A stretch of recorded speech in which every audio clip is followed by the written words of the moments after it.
Hello. Hello, hello. Hi, Hugs. Hello, hello. We'll get started in a little bit. In a little bit. Woo!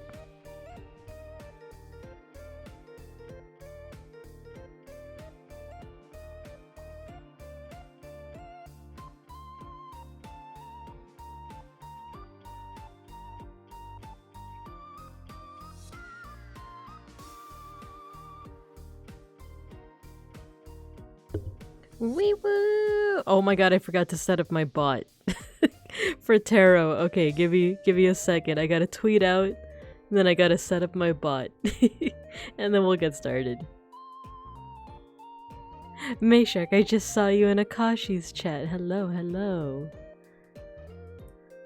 I wanted to keep on watching, but I'm like, no, I gotta be consistent with my stream time. Okay.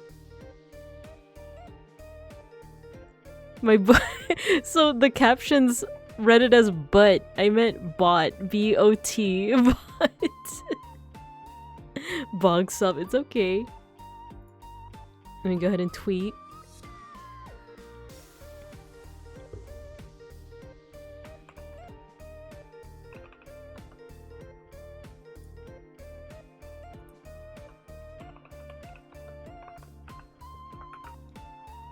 Okay. I tweet out, and then tapos, and then I gotta set up my BOT bot because the captions keep thinking I'm saying but. I'm not saying but. Oh, you might have heard my voice. Oh no, you didn't, because it's the intro screen. Okay,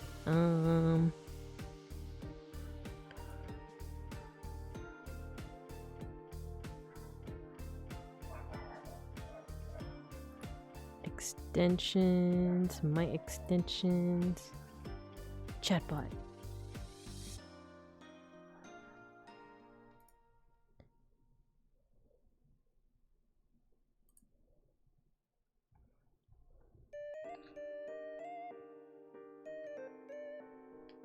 We think the same caption, son.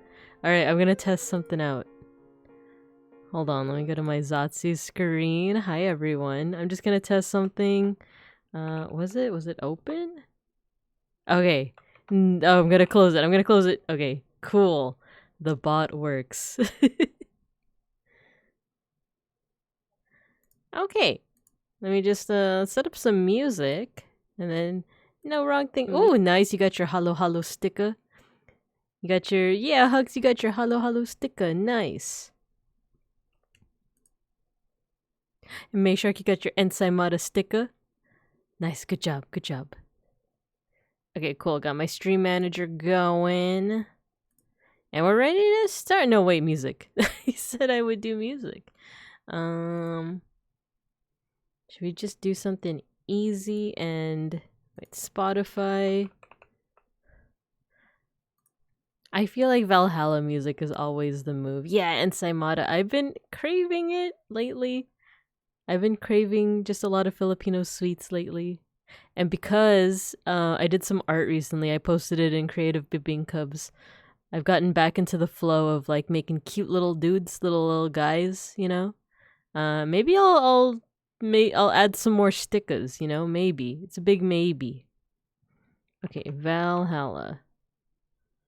Yes, Valhalla music. Let's do this. Do do do do do do. Do do do do do. Yeah, more little guys. Also, let me change the art on my Zatsu. We're gonna go to our hand cam soon, but we'll do. There we go. This art. There we go. There we go. Okay, actually, yeah. Let's go to my hand cam just so that I can adjust.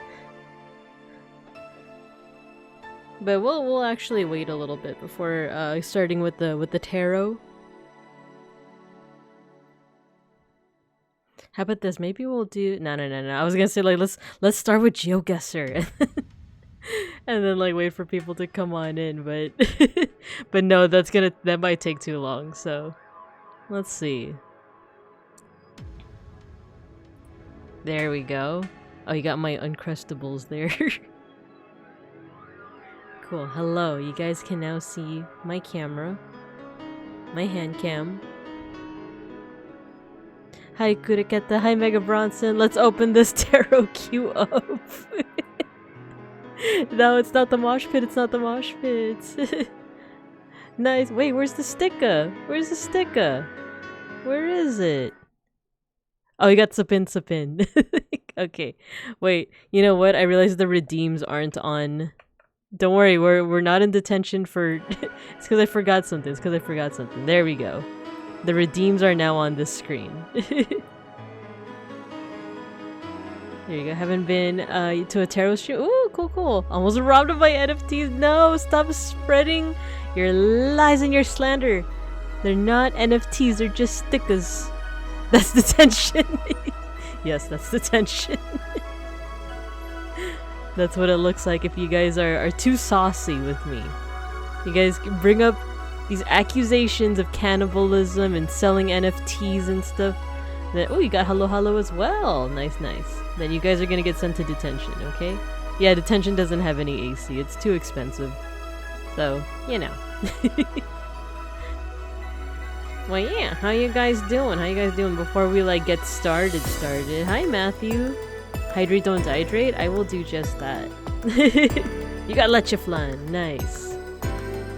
My favorite. You guys see my Uncrustables? Wait. There we go. And you gave me pet. Nice. Thank you. Hiya, Bear Market. We got our Uncrustables. We got, oh, I don't really have water next to me. I'll get some water after. Oh, the music's loud. Okay. Thank you.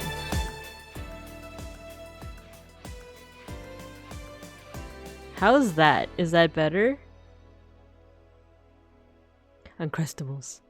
But the Hypnospace page did say you are a crypto bro. Hypnospace don't lie. No, it's slander. It's a misunderstanding. They don't understand. What kind of snack is that? It's peanut butter and strawberry jam sandwich. It's really good. I think that's gonna be my my after tarot snack. What does the Uncrustable upside down mean? It means if this usually means a nice treat, this would mean a not so nice treat. A minor inconvenience, a tummy rumbling, if you will. You are, wait, what is this emoji? It's not letting me see the emoji, but it looks like a moon. Not my tum-tums. Yeah, it's okay. Okay, wait, where's the Spotify thing? It's not showing the music. It's fine. Not the tum-tum debuff. It means a visit to the VLT fighting room co-op. I haven't been to the fight room in a while. I stopped posting every time. To anyone that's not in the Vesti Leaf Tent, there's a channel called the Fight Room. You post there every time you poop. I mean, sorry, you go to an idol meeting. No, you know what? I'm gonna go get the Spotify thing from another template. Maybe this template? Where is it? Maybe this template? Oh, there we go. Where is it? This one. Go to tarot. There we go. Just so you guys can know. Just so you guys can know what music's playing. So that's what that's for. I never knew. Yeah, that's exactly what it's for. You just post every time you have every time you have a struggle, a fight. I'm not in the Vesti Leaf Tent enough. It's like, you know, like there's not a lot of conversation happening, but there's always at least one happening, you know? I live in Random General more. Yeah. I mean, what channel is that? I don't know what you're talking about. It's a Vesper Discord. It's for when you're chipping porcelain real bad. Exactly. You know what, should I, remove the overhead projector? You can see me a little better. Alright, I feel like we have like a minimum amount of people to get started with some tarot readings, right? So, here's how it works. I'm gonna be using this deck. I know we have some regulars in here, but like I think Hux, you mentioned that this is your first time catching a tarot stream, so we're gonna be using this tarot deck called Tarot of the Divine. And the cool thing about it is that it mixes traditional tarot like imagery and meanings with folklore. Put me in, Bink. Yeah, I'll explain how to get you in there. I should tag Randon. No, no, no, no, no, don't. No. It's okay. He'll come of his own accord if he's interested. He might be resting. Who knows? Because he didn't stream today, right? Actually, yeah, so... Oh yeah, I did something because I was like, I feel like last time I got a lot of like, I feel like almost all my cards were reversed and they were all major arcana. You have a cat tarot deck, that's so cute.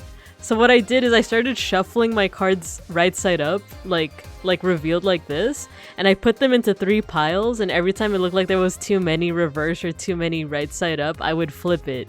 So there should be an even distribution of right side up and upside down cards. So yeah, hello C-May, hello. Good day. Yeah, I tried to make sure it's not gonna be like one way or the other, so I'm still gonna get reversed. No, I woke up at 9 a.m. went back to sleep, woke up at 12:30. He no stream. I went back to sleep and woke up at 8. Dang. Well, that means you got your rest. Hopefully, I ended up like cooking with beans today. Not cooking using beans, but cooking with Beans the bear, who might be streaming tonight. By the way, he's currently taking a shower right now. They got rotated. Yeah, so Huck, since you have a tarot deck, I'm assuming you know like what is meant by like major arcana, minor arcana, when it's like right side up versus like upside down, that kind of thing. Am I right in that assumption? I said I will check out one, proceeds to oversleep, woke up at 9. Yeah, I ended up like making breakfast and a part of me was like, oh no, it's 10 a.m. Like he's probably streaming, and then I looked at my phone and got no notification, so I was like, oh, okay, I guess not. But it's fine, because then that means I was able to finish my artwork, you know? Oh, actually, let me share that. I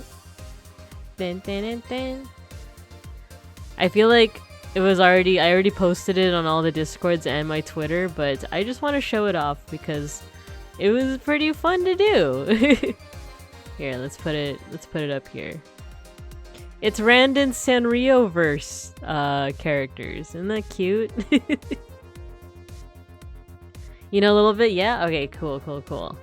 See, it's tried to get the spirit of it. And I was just playing with CSP today, like Clip Studio Paint. Like I said, I'm more used to Procreate on the iPad, but I tried CSP because Milky was giving me lessons. Milky was giving me lessons on like different brushes and different techniques, and this is what came out of it. So I like them. It's so good. Thank you, Tum Tums. You saw something about it on Twitter? Yeah, I did the others. Hux, I was inspired by you. I was inspired by your pixel art. I was like, oh man, this is so cute. Now I want to do it. Like smoking that big challenges look like he's gonna get some. Okay, so I had some like with big challenges. I realized my weakness with anatomy. Like I tried to get like you know, a muscular arm, like anatomically correct with the correct muscles and shading. I just couldn't. I was like, I'm spending way too much time on this. So I was just like, you know what, just generic big arm and kind of call it a day. Oh yeah. I was inspired by you, Hux. Also, I realized, have any of you played Baldur's Gate 3? I realized that the lion, Randon's version of Dear Daniel, doesn't that look like, what's his face? Gale? The guy who eats the shoes? And then Sanrio killed off those characters. Yeah. No, exactly, Matthew, yeah. I didn't realize that until after I finished, and I was like, wait a minute. Magic user wearing all purple? Kind of fluffy looking? It's Gale. But yeah, I'm really glad with how these turned out. I feel like, knowing myself, I'm gonna hate these in like, you know, a week or so, but for now, I like how they turned out. So Sometimes it's the reverse. Sometimes I have like an old work that I'm like, why can't I do that anymore? With Patrick Star on his stick. Thousand said Dear Daniel has my vibes. Yeah, I saw that. I think Thousand said that both in the chat and then in one of the discords, right? They got so cute. Yeah. I agree. It's Dear Daniel has your vibes. Gale, who I lost my 2 strength as a barbarian, so he died in my run. Oh my gosh. I still have to like work on my run. I was still on like Act 1 when I think it coincided with me like starting to stream a little bit more, so that's why I never finished it. But that and Cyberpunk, I gotta get to. I gotta get to it. So yeah. I did see what happens when you... Okay, so the thing with me and Baldur's Gate 3 is that I did save scum a lot. Like, a lot. Because I wanted to... I'm the kind of person that wants to see, like, every outcome, right? But after a while, it's like, that's the kind of game where, like, you kind of just have to, like, roll with it. Whatever happens, you just have to roll with it. I did learn that eventually, because I'm on my 3rd run. After, like, the last 2 times, there was something, like... There was something about my build that I hated, and then I finally got, like, a good, like... start of a run, and I decided to play as Dark Urge. So I'm just a little guy. I only save scum in battle and conversation. I just ball. Yeah, I think on the reverse. I think I save scum for conversations, but I stopped doing it. I stopped. But you know what? You guys didn't come for. Well, you guys tune in regardless. But I'm gonna say like you guys didn't come for me to talk about Baldur's Gate. You guys came for the tarot, but also to hang out, right? I think that's what I appreciate, is that you guys always, like, come to hang out. And I like it. But, on that note, shall we start? Okay, so I'm gonna put the deck here, and this is how it's gonna work in order to get a tarot reading. No, not tarot! Wait, how come... Wait. Save scum... My like chat on OBS was lagging. I was actually reading my chat off of my screen. Okay, it's good now. It's good now. Tarot. Yeah, I struggle with advancing in BG3 because I save scum a lot. I come for the bink. I'm preparing for the Stars Drought soon. The Stars Drought? Oh, a bunch of VG are on a break, huh? Hi, Vitehide. Hello, you got the Lecheflan sticker. Now I want some taro. Yeah, you're just in time. We're about to start the tarot readings. I think I did put a limit of 5, so like, but don't feel bad if I guess I'll do it this way. Like, if more than 5 people want a reading, just wait for someone to Hey, wait, did it not work? Oh no, did the tits not work again? I didn't see anything get thrown at me.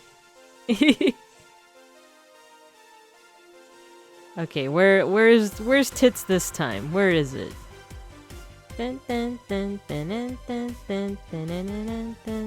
Oh, it's here. It's here. There you go. It's a little delayed, but okay, back to the hang. Oh, nope, not that one. This one. There we go. Tits is enabled.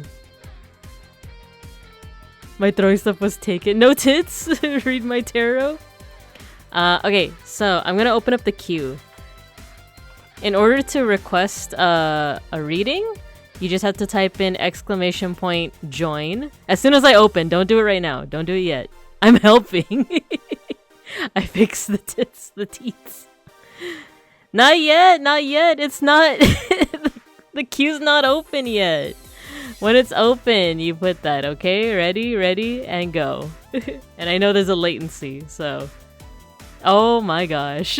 Like, who got in? Who got in? It's okay. I'll do more than 5 today. I'll do more than 5. Once it fills up, it's fine.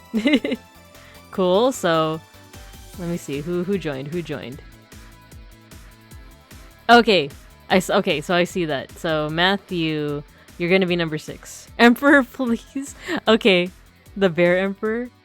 All spots are taken. Okay, no worries. Okay, I'll do 7 today. I'll do 7. It's okay. Let me change my outfit and then we'll get started. I think... Is Bear Emperor 5? Yeah, it's 5. Do me first and I'll give you a funny hat. No, I have to go in order. Is it list? So it's Mega Bronson, C-May. Wait, Hux, you already got a spot. Then Vitahyte, then Zako. Hopefully my power will last until you get around to me. Yeah, oh, that's right! Your power, okay. I'll get through these fast. I do want to, I do want to maintain the order. How am I there? What? I guess you just got in at the right time. So, okay, let's go ahead and get started. I did shuffle these already, but let's do another shuffle. Wait, I'm gonna adjust my mic to be closer to me. You can swap me, for sake of the hat or hug for power. Wait, what? Don't worry about speed, it's been over an hour since my last outage. Okay, since I'll be here till the end. Yippee! So honestly, I think it's good. Okay, okay. Well, good to know, good to know. Mega Bronson, you're down with, you're down with swapping? How about, yeah, we'll swap you for, Zako then. We'll do Zako first, and then, Mega Bronson, you'll be at the end. Is that okay? Yeah, make me the very last? Okay, cool, cool. Zako, you ready? I'll go ahead and start shuffling. Aiya. I forget, Zako, have you had a tarot card reading with me? You get a funny hat! You gotta tell me what the funny hat is. Or no, you don't have to tell me, but you can like post it or show me. Not with me? Okay. But so you've gotten a reading before. Shuffle ASMR. Ooh, you can hear it? Nice. Okay. Since I already like kind of pre-shuffled, I won't do the extra shuffling. I'm molding it right now. Okay. Oh, nice, nice. Okay, cool. So I'm gonna go ahead and just pick a card. These are just gonna be one card readings. For now. Since I still don't feel confident enough for 2 or 3 cards. I've only been able to defy the tarot a few kinds. As a former TF2 player, Zako had me at funny hats. Okay, let's see. Which one of these? Maybe in this pile? Okay, I feel like it's this one. So it's a 1-card reading. But I'm gonna try and get as much like alternate meanings and stuff as I can. Shuffle ASMR, I've only been oh, okay. Yeah. So it's only 1 card, but maybe one of these days I'll do more. Okay. So here's your card. Ooh, the Hanged Man. So you got a Major Arcana card. I'll let you have a closer look at that. Major Arcana, so there's Major and Minor Arcana, right? So Minor Arcana is for more kind of like day-to-day stuff. Major Arcana has to do with I don't know, it's usually like not a big red flag, but just a big like kind of like beeping, blinking sign of like, oh, pay attention to this. This might be something that like is a long-term thing. It's upside down. Actually, it's not. So it's the Hangman right side up. It just looks like it's upside down because it is someone that's like hanging from a tree, but they're not like, you know, executed. They're like off the top of my head, I know that this card usually represents kind of taking a break or kind of like taking a kind of rest, especially if you've been on a certain trajectory. How do I say this? So like if you've been kind of like what's the word again? If you've been hustling, if you've been like on this endless hustle of like wake up, go to work or do your work or do some kind of labor, go home, go to bed, sleep without any time for like enjoyment, or if you've been on a certain trajectory of like, let's say it is for your enjoyment, let's say it's like, just as an example, like building kits, let's say that you've been on a certain trajectory, this is kind of like a big kind of warning sign to, not warning sign, but it's like, this is kind of like think about taking a break, thinking about taking a rest, but not necessarily a rest to just do whatever, to just shoot the shit, you know. It's a rest so that you can kind of reevaluate, a rest so that you can meditate on like what your journey ahead is gonna look like. So this can mean different things, like it depends on you on whether this is speaking to like financial stuff like your job or anything, or your hobbies, or I don't know, like friendships, romance, that kind of stuff. Up to you. So so basically, like, this is a sign to like take a break. The actual image that you see here, the story, I believe, is Sleeping Beauty. So, you know, in the story of Sleeping Beauty, she is like she has a curse placed on her as a child, and then she pricks her finger on what is it, some kind of sewing thing, right? She pricks her finger and she falls into the deep slumber, right? So, Zako, how were you responding in chat and narrating at the same time? Hello. Sheepin. Thank you for the raid, Zako. Thank you. Oh, and writing Sonic. Thank you for the follow. Oh yeah, that's right. I changed my follow text. Now it's thank you for joining the class. So welcome. Let's go ahead and give Zako a shout out. Let me just clear this. You can see my keyboard, huh? So SO Zako VT. There's a class.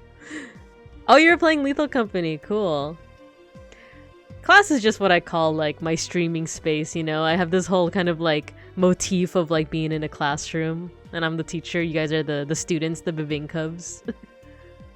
I'm sending you what you worked on? Okay, cool. Nice. Baka apples or bapples. Cool name. Zako calls me Gagong Mansanas. Gagong Mansanas. Hello, it's a fun class. We can get away with throwing stuff. No. That also reset the outfit. So let me. I think it was 5. There we go. Oh. There we go. I do not. Is there some lying going on? She's gonna eat us. No, I'm not gonna eat you. Suzako, this is the card. But yes, do tell me of my path. Oh yeah. So we were just explaining that this is the Hangman. Usually this is a card that means like take a break from your current trajectory. Not necessarily a break as in like, oh, you should take a, what's it called? Like a, you should take a year off school. Not necessarily that, right? But like whatever your current trajectory in terms of either career, education, or romance, friendship, that kind of thing. You know, I usually associate you with like building models, right? Like whether it's something with your hobbies, maybe this is something that's saying that like, oh, let's just take a break for a little bit. Take a break to kind of like reevaluate before you continue on your trajectory. And the figure on the card is Sleeping Beauty, right? So she's not in the story. Sleeping Beauty is not necessarily dead. She hasn't stopped permanently, but this is kind of like a temporary stop before she gets the kiss from the prince and all that and continues on her journey. So I think Zako only knows the English word for it, huh? No, I just don't call you that's the wrong word for bapples. But yeah, so it is right side up. It does look like it's upside down, but that's because, like I said, this is a figure that is sleeping. And in the traditional tarot card, it's usually a figure that's hanging by its foot from a tree. Bapples and beeplebees. Oh my god, I didn't even realize. Sent the model. Oh, nice. Okay, I'll take a look at it after stream. In terms of the imagery that we're seeing, we are seeing Sleeping Beauty at rest. Her head is like, you know, it's supposed to kind of be reminiscent of the traditional imagery, right? Of like someone hanging from a tree. It has like kind of like the foliage over here surrounded by roses, kind of like from the tail where she's trapped but also protected by like this wall of roses. I don't get this, but I'll try. Is it like the idea of tarot? So you can read kind of the disclaimer I have at the bottom of the whiteboard, right? So don't think of it as anything like magic, or I personally don't think of it as anything like magic. There are people who do, and you know, more power to them for that. I see this as more of like an avenue, like a vehicle for reflecting. So, you know, if there's something on your mind that like, as I interpret these cards, if there's something that you're relating to, then, you know, hold on to that. You know, that would be basically your personal interpretation. So as I said, like the basic meaning of this is to take a break. Like, exactly, Zako. Exactly. It's less divination and more consider the following. Exactly. So when I say the words like, oh, consider taking a break from your current trajectory, you probably have a different definition, or not definition, you have a different interpretation than, you know, anyone else in chat would. Like if I were to get this card, take a break from my current trajectory would be like, take a break from streaming, you know, or, you know, take a break from hovering over my team at work, you know? So, but like I said, it's not necessarily a break for laziness. It's a break to like kind of recharge, but more so to like reevaluate your path ahead. So if I were to take a break from streaming, for example, it would be like, it's so that I can plan my content accordingly. If I was to take a break from like, you know, like I said, hovering around my team at work, it would be so that I can learn to be like a better boss, you know? So yeah. Can't wait to ask the heart of the cards if my crush will fall in love with me if I crash the internet. Oh, thank you for the follow, Baka Apples or Bapples. Yeah. So yeah, that's the meaning of this. So in terms of, like I said, the imagery, you have the roses, which both trap, I was gonna say Cinderella, not Cinderella, Sleeping Beauty. They trap her in the castle, but they also protect her from outside forces. So you might, this is probably saying like, yes, retreat and recover, but maybe make sure that you're kind of in a secure place. Not even physically. You don't have to physically be in a secure place, but like be either in a secure mental or emotional state, or just like in a good situation. Like I said, as an example, if I got this card and I was thinking about taking a break from work, I shouldn't take a break when we're short-staffed and like people need me, right? I should take a break during a time when like it won't be the end of the world if I were to like step away for a bit. So the hangman hits really close to home as of recent. Yeah, so that's exactly what I mean, that like, you know, like these aren't magic to me, but they might hit home because, you know, maybe this is you're realizing that this is a time where you've been needing a break, you know? Writing Sonic, thank you so much for the bits. Thank you. That's so nice of you. And you just met me, so thank you. So there is the roses, and then there is Sleeping Beauty actually resting. Her head is down here, like I said, at the bottom of the card. But like I said, she's not really sleeping out of laziness or even to recharge. It's just kind of like to reevaluate the path ahead. So yeah, let me know what you think of that. I'll give you about a couple of seconds before we move on to the next person, and I'm also trying to account for the latency, but let me know if you have any questions or any other kind of like concerns. And then that's pretty much your reading. Babbles and Sonic are sweethearts, but god, they annoy the shit out of me. Oh man. Oh, I know. But yeah, so there's your card. Like I said, you can use that as a way to evaluate either work, your hobbies, your streaming, for example. Anything that you think is pertinent to the topic. But yeah, they would make perfect Randonites. That's what I like about being in Randon's chat too.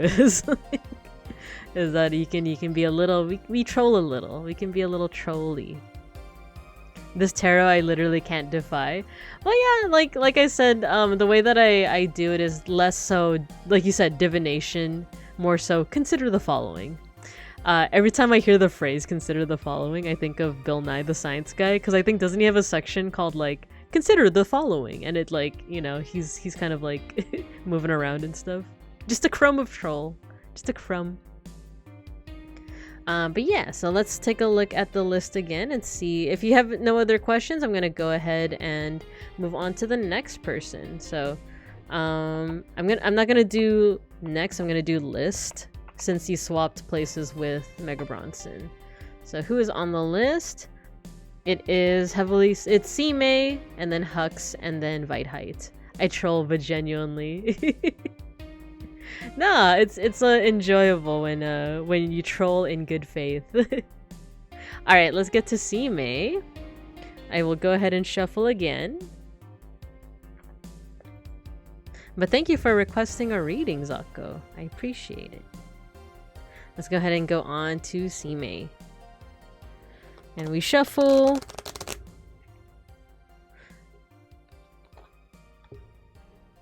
You're also not beating the allegations? No, is it the NFT allegations? The crypto bro allegations? I would never. I would never. Those stickers are completely free 99. The stickers are free 99. Oh yeah, for Bapples and Writing Sonic. There's a 1 point redeem that you guys might want to check out if you want.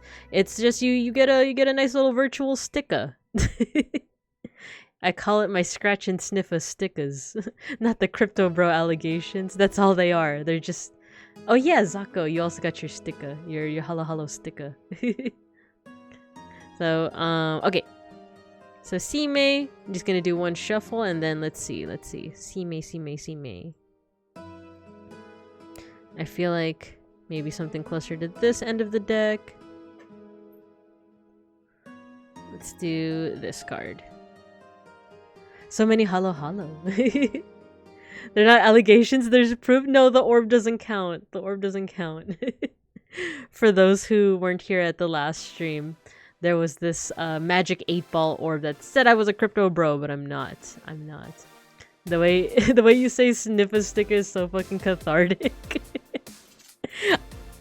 I guess I'm glad. Is that good? I know what cathartic means, but I know that it can have different definitions. Or not definitions, but connotations. Your scratch and sniff a sticker. The canteen is the halo trend?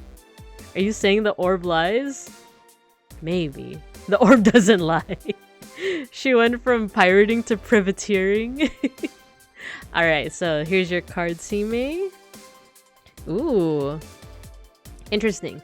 So this is another major arcana card. Oh no, we're getting more major arcana cards. This is Judgment and it is upside down. So it's Judgment reversed. Let's go ahead and read it right side up before we read it upside down. So Judgment, I believe this is the myth of Sun Wukong from Journey to the West. Yeah, B card. That card is sick. Yeah, right? So we have Sun Wukong. He's looking... I haven't read or really consumed a lot of media around Sun Wukong, other than some videos by this channel called, what is it? Overly Sarcastic. They do like animated videos about Sun Wukong. But it looks like you have Sun Wukong. He's the monkey king. He's this monkey that is kind of like in Chinese garb. He's on his flying Nimbus cloud, you know, like the one from Dragon Ball Z. And he's holding his pole, which can both extend and shrink according to what he wants, so there's some flexibility. He's looking towards the heavens, and in what would be the sun is the lotus flower. This lotus, I'm actually not sure if it represents wait, hold on. Auto mod. You've watched Dragon Ball, shut the fuck up. Well, the thing is, Dragon Ball is based off Journey to the West, so yeah. It is indeed, bro. About to get trapped by Fist for many years. Reverse bros. Go back to monkey. Oh, is this a response to me saying that I haven't like consumed any like Sun Wukong media? Yeah, you know what? You're right. Dragon Ball, Dragon Ball Z, Dragon Ball GT. I take it back. I've definitely consumed that. But the actual like story, right? The story with the priest. What is it? Pigsy. The water sand guy. The horse. Question mark. But yeah. So Sun Wukong, or Sun Goku if you prefer, he's looking at the heavens. I'm not sure if the lotus is supposed to represent the Buddha or I forgot her name. The many-armed goddess. The Buddhist one. Dragon Ball GT is legit good after they return to Earth. Okay, so I love Dragon Ball GT. Dragon Ball GT was my very first subbed anime. So like it has like a special place in my heart, and then when I was older I found out that everyone hated it, and I'm like, oh, but I liked it. Maybe it is the nostalgia, but I legitimately kind of enjoyed GT when I watched it. I watched it on VHS. Maybe the Jade Emperor? You're right. Maybe it's the Jade Emperor. I love everything with the baby, with baby and the me too! The baby saga was so like man, all of your favorite characters are now evil. And Goku's gotta fight them. Ah, that was so sick. Remind me, we'll get back to the topic of GT.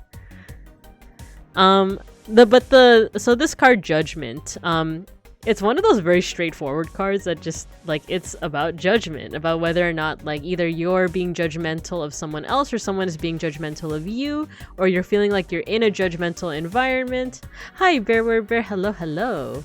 Welcome. We're doing a little bit of tarot card reading, and you got your daily scratch and sniff of sticker.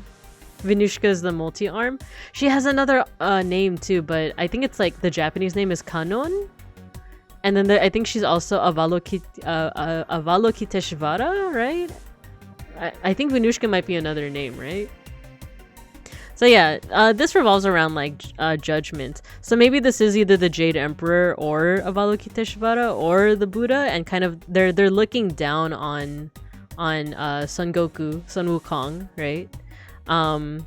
But the thing is, Sun Wukong is looking right back at the figure, whoever this is symbolizing, right? So it's kind of like saying that judgment kind of goes both ways. Like if you're in a judgmental environment, it's also kind of like up to you as well to decide whether that's going to actually impact you or not.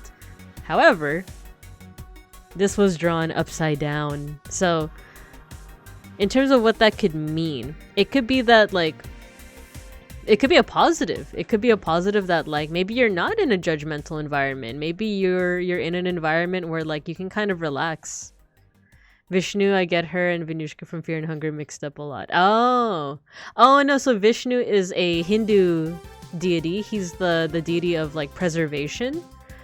I'm actually gonna look it up.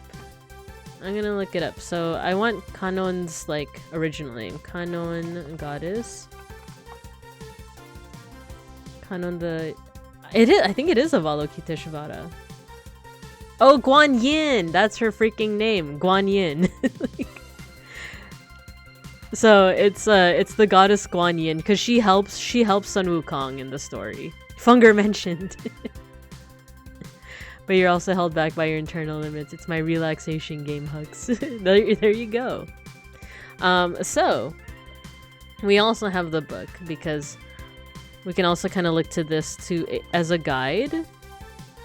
I didn't do it for Hangman because that one, like, I was pretty familiar with like the imagery and the meaning, but this one I'm starting to come up with a little bit of a blank. So let's go ahead and read. We have Sun Wukong, the Monkey King. I don't think the camera is actually capturing the text, so I'm just gonna go ahead and read it out to you guys. Judgment is the reckoning, an ending before the start of a new journey. Past actions and decisions determine future events. If you haven't learned your lessons, you are doomed to repeat your mistakes over and over. So upright, improvement, forgiveness, a change of perspective, absolution, and rebirth. Reversed is oppression, lack of self-awareness, failure, repeated mistakes, and self-loathing. So I think my initial meaning doesn't quite match this, but I was thinking like, you know, judgment, like a judgmental atmosphere, that kind of thing.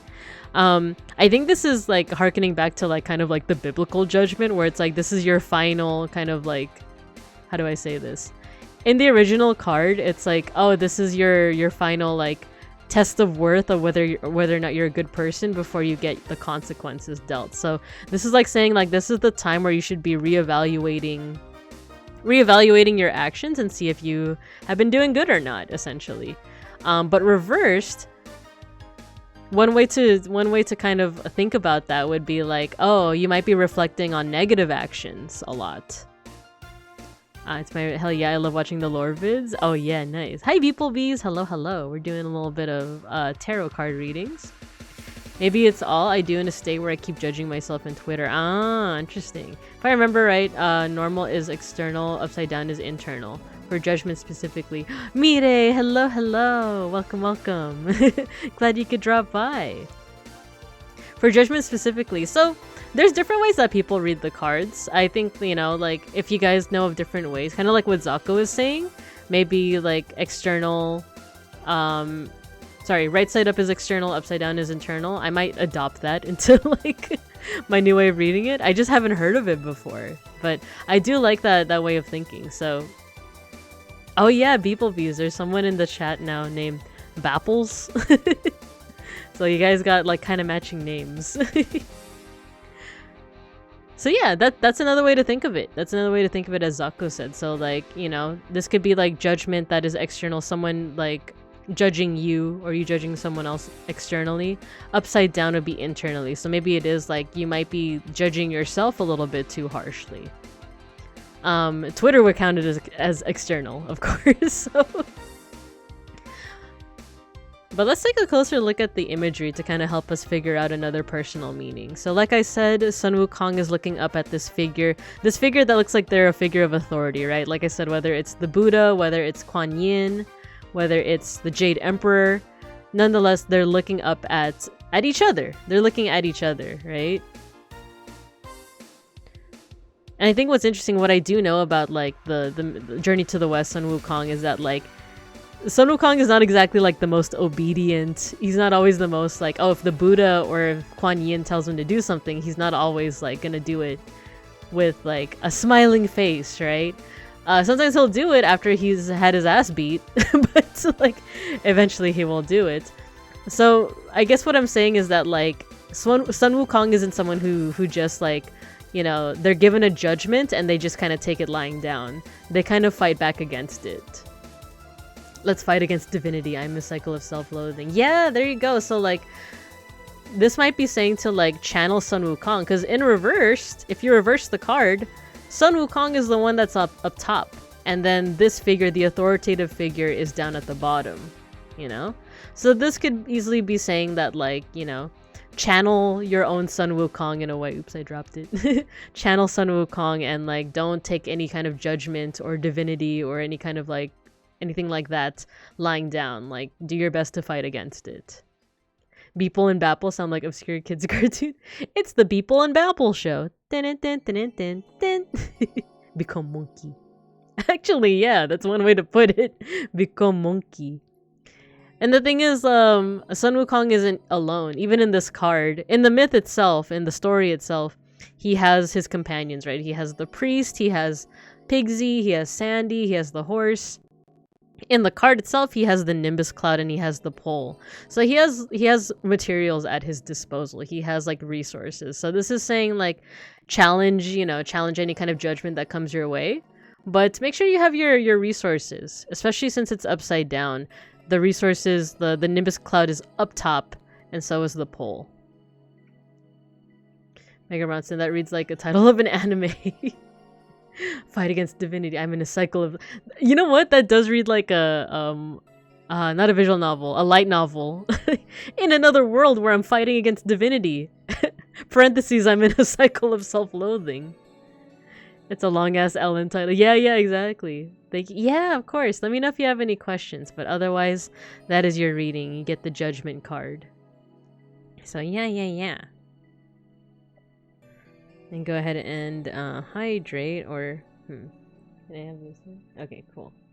I got a water bottle. Let me hydrate and then we'll continue on with our next person.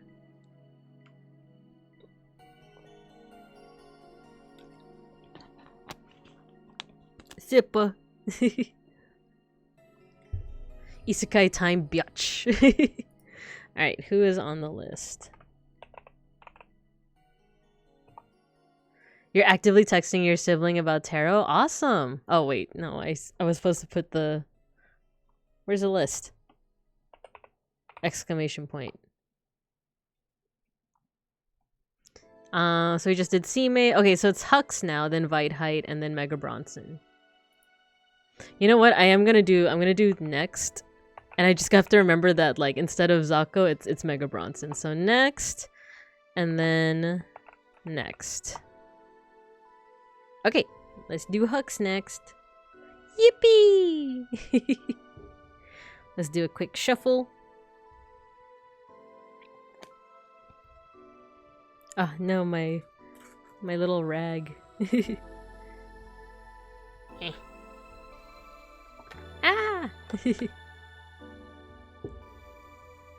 Kuriketa, thank you for joining. Update, my hand is covered in glue because I'm making... How are you typing? It's okay, you don't have to chat if your hand is covered in glue. Also, I appreciate the funny hat. Glue hat? Okay, so... Let's think of Hux as we shuffle. What helps me when I shuffle is, like, yeah, to think of the person that I'm doing this reading for. And when I think of like the imagery, I think of Hux, your Sona with the bald head. Sticky. It's on like 3 of your fingers. Think of the little guy. Yeah, exactly, exactly. Okay. So let me go ahead and pick a card. I try to feel like, I guess, the vibe, essentially. I feel like we should pick something from here. Actually, something from like the very top of the deck. This one, 3rd card. He's just a little guy. Come on, it's his birthday. You wouldn't hurt a guy on his birthday. All right, Hux. Here is your card. It is. Oh, that is an interesting one. That's a really interesting one because the Tower is an infamous card. I'm gonna say right now, remain calm. I know it looks kind of scary, but and it has a reputation for being kind of scary, but don't worry, there's an explanation. I know that fucker. Tower reverse. Reverse could be a good thing. It could be a good thing. So the Tower traditionally has like a bad reputation because it's associated with words like disaster and like, you know, upheaval and catastrophe, like all these super strong, like dangerous words, right? And even the imagery is kind of scary. I believe this is based off Rapunzel, where, you know, you have this tower, there's like lightning, there's fire, there's like vines. So like these people who have been expelled from the tower, probably due to the lightning and the fire, they're not even landing in like a safe place. So it's kind of scary. Like it's very ominous, yeah. But do not be alarmed. Be not afraid. There is an explanation. Because like I said, I don't see these cards as any kind of prediction for the future. It's more so, it's kind of like a consider the following. It could be like, think about what might be happening in your head that might seem catastrophic. I am afraid, no. Hugs so much like mine. Good luck with your omen. So yeah, let me explain. So it's not necessarily that this card is predicting a bad omen or a disaster. It's more so it's asking you to think about what do you perceive to be a huge disaster, right? Like what do you perceive to be like a huge upheaval? Because this is very similar to the death card. The death card is also kind of scary because it's death, right? But death has to do with transformation and like a transition that is very necessary. Right? It's necessary so that you can move on. It's kind of like in Hinduism, there's a god of destruction, but he's not an evil god. He's a god that is very necessary because it's only when things are destroyed that something new can be created. Oh, you know that death is a good card? Yeah, so like, you know, we have the Tower, so like it seems like it's like disaster is coming, but it's more so like, do you feel like in your mental or emotional space, do you feel like there's a big concern over something catastrophic happening? Or is there something major happening that is kind of like just making you worry? I know this fucker is a menace, so no. Yet again, I've infected your vernacular. Yeah, that happens a lot, Zako. Like, not just with you, but I tend to take a lot of vernacular from friends, you know? Owie a little bit. Yeah, I know it's a little intense, right? The big thing though is that it was reversed, and sometimes when a card has like a reading that is normally negative, when it's reversed, sometimes that means it's positive, but not all the time. Because one way that you can interpret reverse cards, especially if they're for something negative, is that like you might be resisting a necessary change. Oh, this music is like very fitting. So this could be saying that you're like kind of being resistant to something that could change your entire life, something that could like give you a huge opportunity out of fear that you're gonna fall out of the tower and into the vines below, or not vines, thorns. So two sides of the same coin can either be negative or positive depending on how you bet your chips. Music is paid actor. Oh no. Yes, Grogaroth, god of destruction and renewal. Exactly. Destruction and renewal are two sides of the same coin, right? So let's go ahead and take a look at the imagery of this card before we go any further. So here with the Tower, we have two figures. We have the Tower itself. We have the storm, the fire, the vine. I keep saying vines. the thorns. The thorns. And these two figures are falling. One of them I'm pretty sure is Rapunzel herself because she has her hair kind of chopped. The other one is Flynn Rider. That's right. Now I think it's the person that rescues her, right? Which in the Disney movie is Flynn Rider. Wait, did I get that right? Is that his name or am I confusing that for another character? But they're falling, right? If we're thinking about this as a story, this is a necessary change. They need to get out of that tower, and yes, they're being thrown out of the tower very violently, and they're gonna land in some very hurtful thorns, but they are gonna survive, and that's gonna lead to the end of the story, or at least the continuation of the story. If this didn't happen, if this disaster didn't happen, Rapunzel would be stuck in the tower forever, and that would lead to stagnation. So think about that in whatever your current situation is. Like, are you in a spot right now where like you're feeling safe and secure, but it's also feeling a little bit stagnant? It's feeling a little bit like boring and like nothing's changing. Because that could be saying that like, well, a big change needs to happen then. So being reversed means that you could be resisting it, or it could be that like maybe you're actually going through a change right now. It might not seem like it's a big change, but it is. It could be that like you're actually taking it in stride, you know? Like that's why I say like don't worry too much, because like this could be saying like either you're being resistant or you have to like open up your eyes to a possible change, or maybe you're already undergoing it and you just haven't realized it. It's almost like saying you haven't realized that you've been tossed from the tower already. But now this might give you some awareness that like, okay, you're gonna land in some vines now. I keep saying vines. You're gonna land in some thorns. It's gonna hurt. It's not gonna be an easy landing, but it's necessary for you to continue the story. Moral is stick the landing. Like, yeah. Destroy to make space. Yeah, exactly. I'm trying to get better and move on. I got chucked out. Yeah, it's like I'm imagining your little Sona, right? Your little guy just getting chucked out of a tower and then like covered in thorns and like really sad, but you're gonna survive. You're gonna get through it. That's the thing. So, you know, that's an interpretation. No, that's your little guy. Your little guy. It's okay. You're gonna get through it. What did I say to Zako that one yesterday? You've survived 100% of the bad days you've had in the past. Unless you're a ghost. But as far as I know, you've survived 100% of the days that all of your bad days. And you can survive more. So you're strong, exactly. He's just a little guy. It's his birthday. You wouldn't hurt a little guy on his birthday. Matthew's emote is perfect. It's like anyone that gets the tower card, that's you. You're getting chucked out. But you gotta stick the landing. Stick the landing. But okay, so yeah, that is the tower reversed. Let's see if there's anything else we can get from this, we can gain from this. This reminds me of what's that one game where you like climb the tower? And there's a hot babe.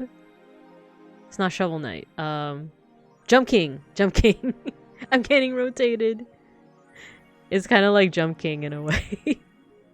But okay, let me know if you have any questions. Otherwise, we'll go ahead and move on to the next person. Yeah, Jump King, my beloved. I was like, it's the one game where there's a hot babe on top. Like, what is that one? Okay, let's go ahead and move on. Let's go ahead with, oh my god, my mic is... Oh my god, Zako, that emote. Oh my god, it's so well animated. Not the wind. Me when chucked from the tower. Every time I think of Jump King, I think of the iconic FS for Rage. No. No, we're say-so here. We're say-so. Thanks for the reading. Yeah, of course. Thanks for requesting it. Alright. Let's go to the next person. Hot babe on top of me. You guys aren't being say-so. We're gonna take you guys to detention. Is that what you guys want? You guys want detention? Nah, I'm just kidding. Okay, let's go back at it. So we have Vite. Are you still here, buddy? Has your electricity been No. Detention, my second home. I deny you, not the bike. Roshi's a weighted blanket, hey! Resist judgment. Hi, bite height. Okay, not the Garden of Earthly Delights. Yeah, exactly. That's exactly what that is. Alright, let me put my outfit back on. There you go. Detention is where all the hot babes are. That's why it's on fire. Exactly. Exactly. Okay. Let's go ahead and do a reading for Viteheit. I forgot, Viteheit. Have you gotten a reading with me before, or a reading in general? Truly, I am the hanged woman. The hanged person. The hanged monarch, if you will. You haven't? Okay. Do you need any explanations in terms of, like, tarot terminology, like what I mean by, like, major arcana, minor arcana, reverse, that kind of stuff? Like, I don't know how familiar, and I'd be happy to explain as well. I'd be happy to explain. Amelie mentioned? Oh, Monarch. I was like, what? Like, oh, you've seen some tarot before. Nice. Okay. I was just listening to I have like a playlist of songs that I just have on repeat, right? On YouTube. Well, everyone does, I assume. But like, not everyone, but if you watch YouTube, you know, as much as a lot of people, you probably have a playlist of like favorite songs, and I think I've been having didn't Amelie do the Kim Possible one lately? Call me, beep me if you want to reach me. I'm actually a huge sucker for things themed around major arcana, like the first set of stands in JoJo. Oh, nice! Same with like, have you played any Persona games? Because I know that also has like tarot stuff, right? If someone gets 9 of Cups, they're the main character in Blood Meridian. 9 of Cups, which one is that? Oh, is that the dude that's just standing with like a bunch of cups? I haven't, but I'm also aware that it uses them. Ah, I see. All right, let's do a shuffle. Is this Valhalla? Yeah, it is. I really like Valhalla. I played it way back when, and then I remember I watched Vesper play it, and my love for it reignited, but it just has like really good vibes. It has like the those old like Windows games, like that kind of vibes. And the music's just pretty banging, you know? Okay. Let's go ahead and pick out a card for Viteheit. I'm imagining your bear in the wizard hat. I feel like something over here. And this one. I know my cyberpunk media. Nice. I've just been getting into cyberpunk media because of Cyberpunk 2077. I do like that game a lot. I really want to get back into it. I did the base game, but not the DLC. Not yet. Vesper. Okay, so Viteheit, here's your card. Ooh, so another reversed one, and this is the 4 of Cups. Oh, coins. 4 of coins. So in minor arcana cards, coins typically is associated with the element of earth. Is this the first time this is the first time we've had a minor arcana card for this stream. Ah, okay, so yeah. Coins is usually associated with the earth, with the element of earth, and it's associated with like your things that are kind of physically present in the real world. So like, while the other suits have to do with emotions, thoughts, ego, passion, that kind of stuff, this is like very grounded in the real world, and it's very grounded. It can mean anything from like your physical possessions to like your job, to your finances, to I'm forgetting what else. Let me look at my cheat sheet. But I typically associate it, because it's coins, I usually associate it with like finances and like your job. But there are other ones as well. Let me see. Matter, physicality. Oh, wellness. Wellness is another one. So wellness. The DLC is depressing, not derogatory. I heard from Beans that it's something. It's something. So you got the 4 of coins. You have to remind me that we got it upside down, but I feel like we've drawn this one before. I'm trying to remember like the traditional imagery for the 4 of coins. But let's go ahead and do a little bit of analysis for this card. So we have a figure.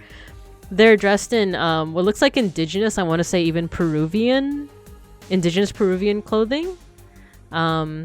and they're being shielded by this vulture. And vultures, in a lot of, you know, Western media at least, is usually a sign of, like, you know, death and decay, because they eat things that are like dead and decaying. But this one doesn't look malevolent necessarily, and it's also very possible that, like, the vulture has a different meaning in South America, or I'm assuming, like I said, this is like Peruvian. I could be wrong. In the background, I don't know if you guys can see it, but there's also the silhouette of a hummingbird. So this hummingbird in, I know, for example, in Mesoamerica, in like Aztec, I think maybe even Maya belief, typically they are symbolic of warriors who have passed on.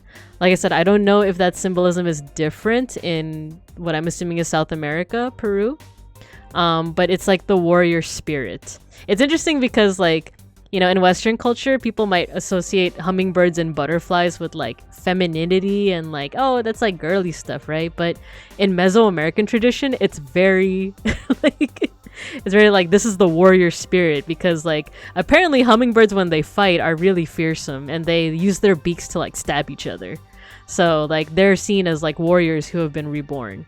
Same with butterflies, and I think it's because like butterflies suck out nectar from flowers, and that's seen as like the act of like sucking out like kind of like nutrients, or sucking out like blood from your enemies, kind of like a vampiric kind of thing going on. But like I'm kind of going on a tangent, but basically like that's one interpretation. For whatever reason, there's a warrior spirit kind of in the background.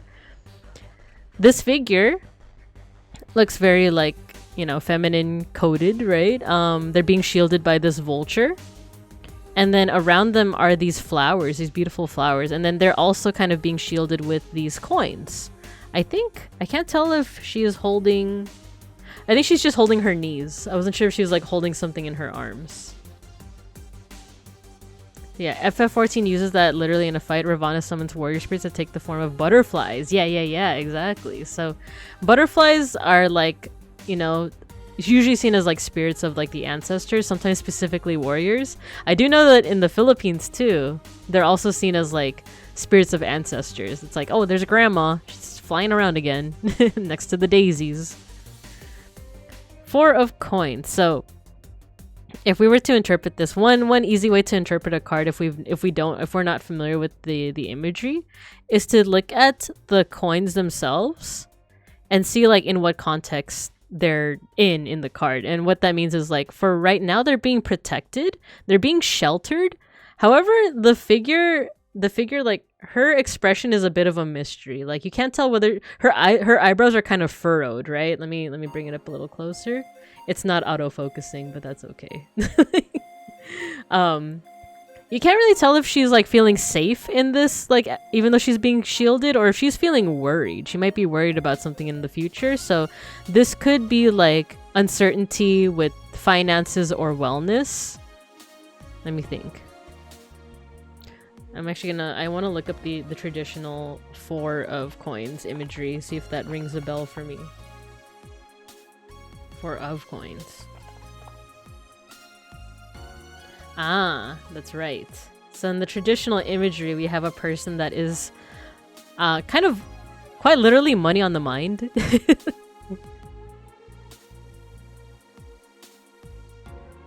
So you know what? This could then be interpreted as like there's an uncertain security in either your finances, your wealth, your physical belongings, or your wellness. So it's like right now you're kind of at a good spot. But that you might not be like, oh yeah, I'm good for the next 5 years type of thing. This might be like, I'm in a good spot for now, but what am I doing afterwards, right? However, because the coins are so closely nestled to this person, it's definitely on their mind. Like I said, it's not a very blasé like, oh yeah, I'm good with my wealth and wellness for the next 5 years. It's like, I'm good for now, but you know, maybe not for long. So let's also refer to, and you have to remind me again that it's reversed, so we'll talk about that too. Let's go ahead and see the 4 of coins. And I was right, so this is from Peru. This is an Aymara folktale. The 4 of coins represents greed and unwillingness to open up and share. Ah, so different from my interpretation. The condor covets his wife, who does not like his lifestyle or living with him. He recognizes her unhappiness, but is unwilling to make changes to set her free. So that seems negative, right? But because you got it reversed, this could actually be positive. So, for example, upright, hoarding, possessions, financial stability, materialism, stinginess. So financial stability is in there. Reverse, though, gambling, recklessness, letting go, generosity, or large purchases. So let's reevaluate then. Let's take a closer look now that it's reversed. So now that we know a little bit of context, this is a woman who is with the vulture, or the condor rather. And she's not exactly pleased, however, she is sheltered, like I said. That's the one thing that's kind of like jumping out with this card, is that she's in a place of shelter, she's in a place of security. But whereas before I said that maybe it's like an uncertain security, this one might be like it's a security, but it's like a, what's it called? Like a catch-22, that like there's a catch to it. Like you have security, but like maybe it's not the security that you wanted. However, since it's reversed, let's think about it. I'm actually curious about the meaning of like the flowers. Because sometimes when you look at a card reversed, sometimes just like the imagery just like gives a whole new meaning. Here, she's kind of like, she was always the central figure, but she's like shielded, and she's like, the condor is like towering over her, right? But now, if we flip it, she's towering over the condor. So like if there's a sense of like, and kind of along with her is the coins and the riches. So give me a second to also think of a interpretation, because I feel like now that the coins and the woman are over the condor, it's almost like a positive, right? It's almost like maybe you were in a situation where like it's a catch-22 in terms of your finances or your wellness, but you might just be getting over that now. Like you might be kind of like crossing a certain hurdle, or you might be looking forward to crossing a hurdle. At the bottom is still the warrior spirit, right? So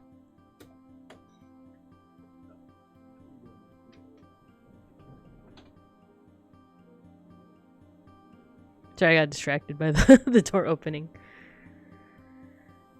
May I also add something I read while listening here, because I got curious and looked some stuff up? Yeah, go for it. Because like I said, this is based off kind of like your personal, you know, how you're personally interpreting the cards. So what I could be saying might not be hitting quite the spot that you're in, but it could be leading you to, like you said, you started researching, you started looking some stuff up, and it became a little bit more relevant. So go ahead and share, and that also helps me as like a beginner tarot card reader to be like, that's a really cool way to interpret this. In the meantime, I will also take a sip of water.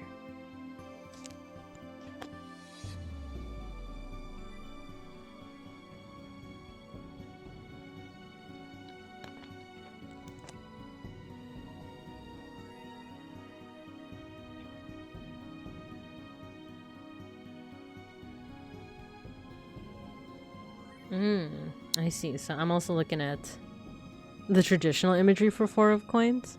So I'm seeing reverse Four of Coins can often mean reevaluating what's important to you, especially when it comes to possessions. Yeah, like I said, so like the coins typically are like whether stuff that is manifested in the real world. So like coins, or money rather, your own wealth, your finances. By extension, that can mean your job, but it can also mean your possessions. So, you know, if anyone is like in the process of, you know, doing the Marie Kondo thing, that could also be kind of like a like oh, this is your sign to like not be so defensive about it, especially because it's reversed, right?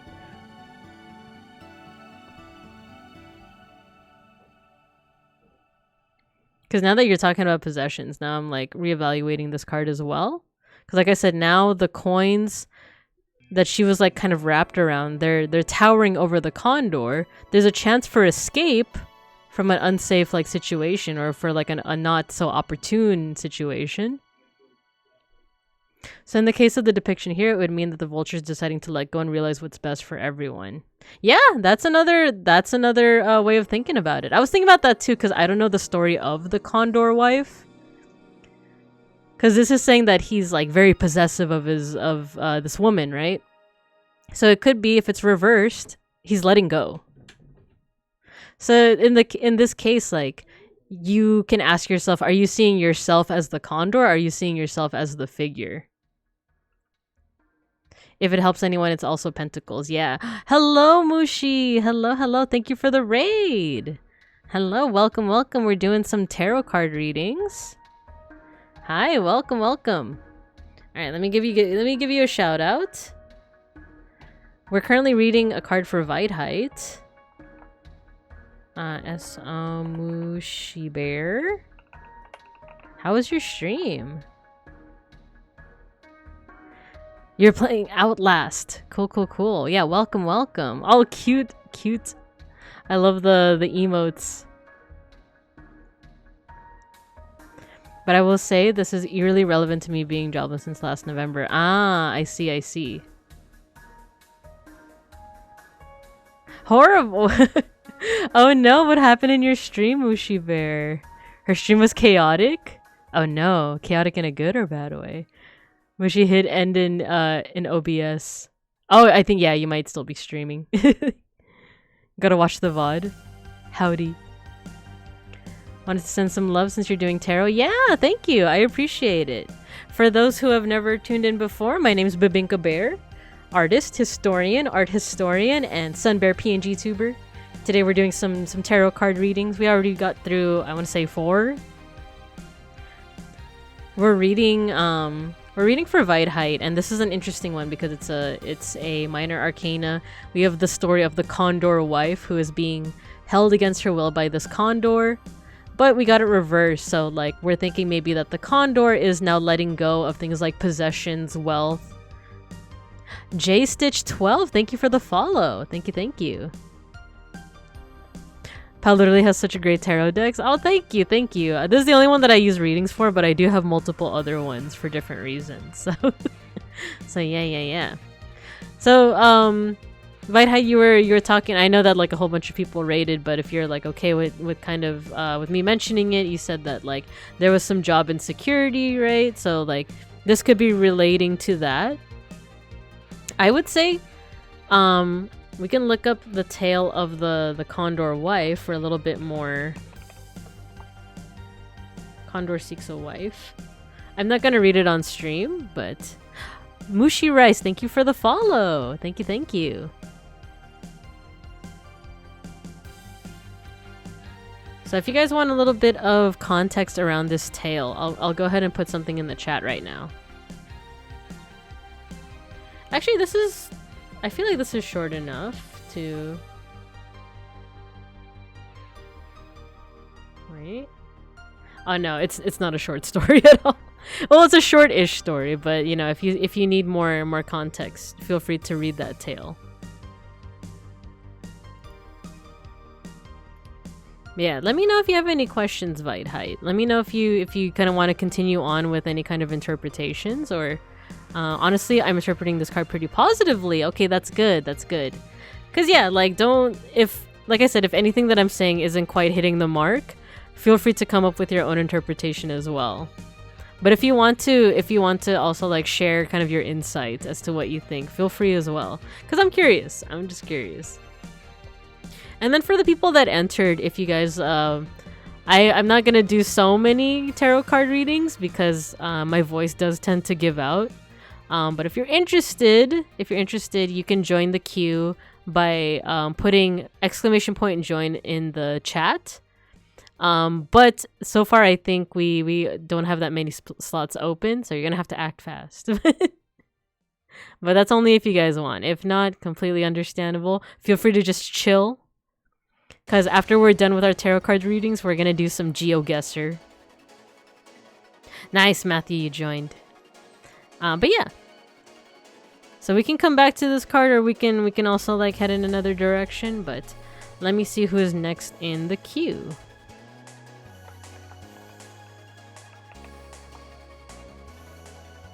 Hell yeah. Okay, so it says Zako, but it's actually for Mega Bronson. Because they switch places. I'm officially unofficially in the queue. Nice. There you go, there you go. But okie dokie. So I'm gonna go ahead and put this back. Like I said, Vitehide, let me know if you have any questions or if you want to let us know about your insight with that card. But I'll go ahead and move on. Okay, so this is for Mega Bronson.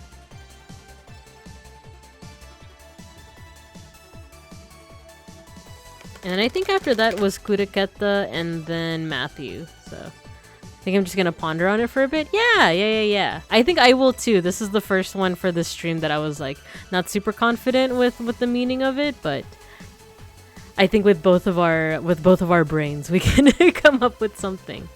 I just realized in my disclaimer I misspelled disclaimer. I'm gonna fix that right now. It says disclaimer.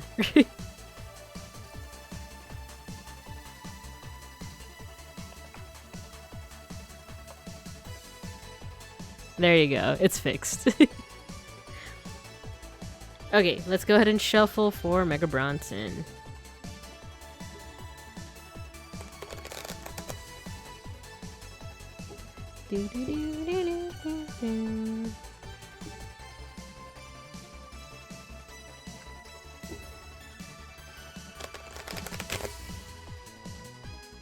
Ah, okay.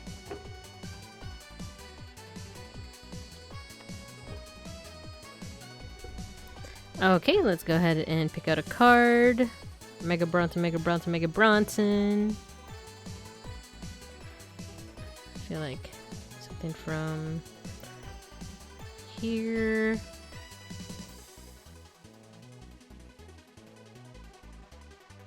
This one.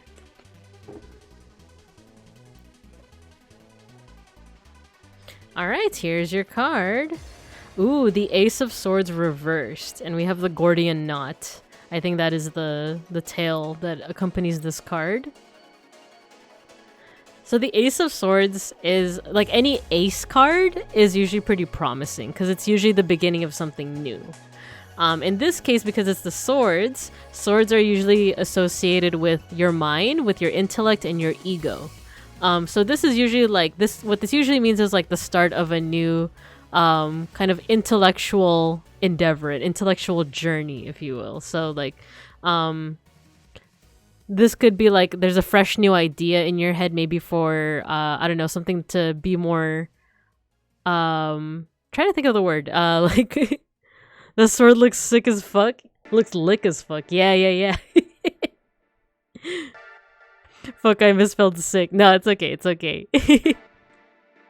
So yeah, some kind of new endeavor. I was gonna say like maybe you have some new ideas to make work go more productive or go more faster, right? Or maybe something about like your hobbies, that you just have like this new idea that you want to try out and you're like waiting to do it.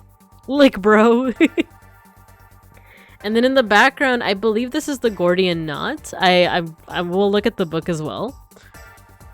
But the Gordian Knot is from, I believe, Greek mythology, and it's this like mythological knot that no one was able to kind of like untangle.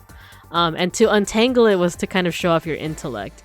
And if I remember correctly, especially going off the context of this card, instead of untangling it, someone just was like, why don't we just cut it? And it's one of those like, well, you know, sometimes the best solution is the simplest one, right?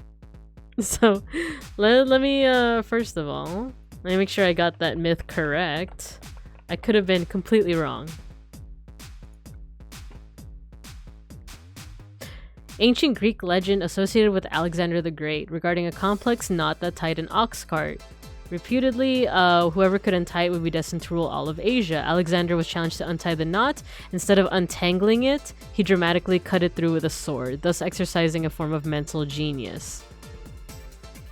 So yeah, Alexander the Great. Thank you as far as it goes. Thank you. Exactly. So we got Alexander the Great. So yeah, it's one of those like, yeah, the simplest solution is kind of the best sometimes, but it's also kind of out of the box, because when you think about like, oh, you have to untie this knot, you would think about laboriously trying to untie every single thing in the knot. But instead, Alexander the Great was just like, well, fuck that. Like, just cut it, forehead. However, this card was drawn reversed, which means whenever it's an ace card and it's reversed, it usually means like you want to start something new, but there is something interrupting that, or there's a reason why like you're unable to start something new. It could be because you still have a lot of like old ideas in your head that you might want to still like get some closure on, finish on. Like in the example I gave, I was like, oh, maybe there's something at work that you like have a solution for, or you are starting to think out of the box, but you might be held back by the idea of like, no, wait, I should like follow protocol, or I should do what I've been doing because like that's what's been tried and true. That is what I'm used to, and that has been proven to work. So why would I go out of the box? This might be saying like, well, maybe think about doing that. Think about doing like going out of the box. Go out of the box and doing something a little bit unconventional. He said fuck it and Indiana Jones did. Exactly. So that's one interpretation. Let's see how far off I am from how the book interprets it. So we have the swords. Here we go. Gordian knot. Oh, it's from Turkey. The Ace of Swords represents a sudden burst of inspiration, a new solution, a new way of thinking to break through the problem. Slicing through the Gordian knot begins a campaign to conquer new land. So upright, it's new projects, truth, assertiveness, creative thinking, and clarity. Reversed, it can mean lack of communication, misinformation, rigidity, and confusion. So that's another part of it, is that like maybe it's rigidity and thinking and like sticking to old ways. But it could be that like you are trying to think out of the box, but there's a little bit of confusion. They also mentioned miscommunication. So maybe untying the Gordian knot is also a matter of like finding out like, well, what's been done before? What is being attempted now? So now this is a chance to see like what's already been tried, so then you have context for what actually counts as out of the box. I am the most fuck it and unconventional at work though. So maybe it's not even work. I kind of just use work as an example. Confusion and miscommunication sounds a lot more relatable. I kind of just like threw work out there as an example. Work is more so with the pentacles, but like this is more so like with like just new ideas in general. So it could be work. It could also be like any kind of hobby. It could be any kind of relationship. Relationship though would also be more so with the cups, but like I said, this is just any new ideas, and ideas can be very kind of open-ended, right? This card is about Overwatch. Oh no. So yeah, maybe if we're thinking about that, it isn't like a major arcana, it's a minor arcana. It really could be, if that's how you're interpreting it. It could be that like, yeah, maybe just increase the communication about your, or do you guys call it comms? Like, and start thinking out of the box, you know? I know that recently you guys had a video reviewed by someone. Have you considered not dying? Is Beans listening? He stepped out of the room. I don't know if he's getting food or if he's just talking with his brother, but but you could relay. I could also relay the message to him. But yeah, think about what counts as out of the box for you. Consider the following: not dying. Just don't die, forehead. So yeah, consider what do you consider out of the box, and try to convince the rest of the team to go with that. Essentially, it could be, you know, I think one thing that's been helping me with doing these readings is trying to think of like, if I were to get this card in a reading, what would that mean for me? And for me, like I said, the things that has been in the forefront of my mind has been streaming. So like, what is being out of the box when it comes to streaming, you know? Like, do I want to keep on following other things or copying what other people do, or do I want to do something on my own? I feel like I've been doing a weird mix of both, but yeah. So that is the Ace of Swords reversed. Let me know if you have any questions. I'm gonna take a sip of water, and then we're gonna go ahead and move on to the next person. Yeah, just don't die, forehead.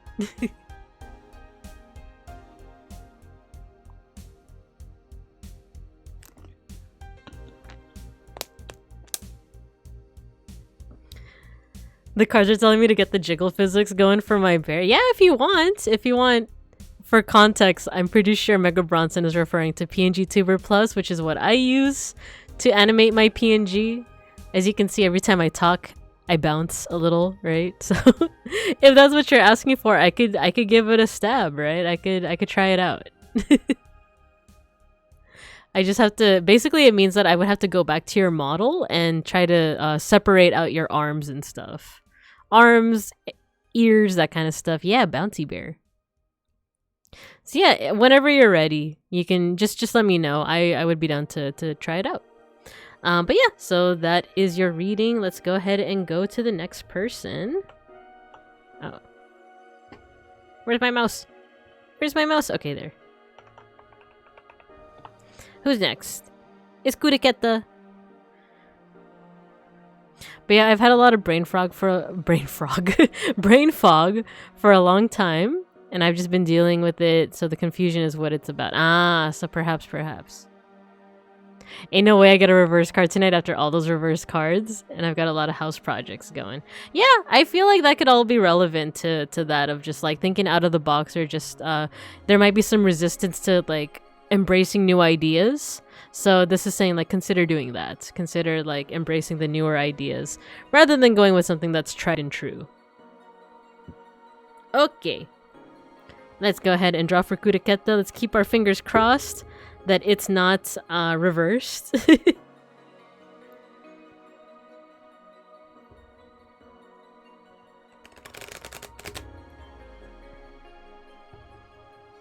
And I believe after this is Matthew. So once we get past those two, if there are no other people that join the queue, we'll go ahead and move on to GeoGuessr.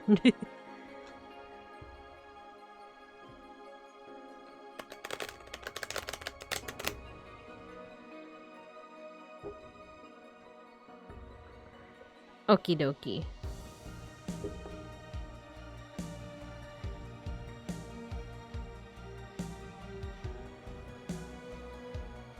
I'm actually very tempted to get something from the very end. Yeah, let's just do the very last card. Let's do the very last card. Alright, Kuriketa, let's see if the curse of reverse cards continues on or not. So, ready. Here is your card. Dun, dun, dun, dun. It's reversed. Oh no! However, it could be a positive. It could be a positive. Let's see. So, we have, ooh, the Queen of Coins. This is an interesting one. I don't think I've ever drawn this card.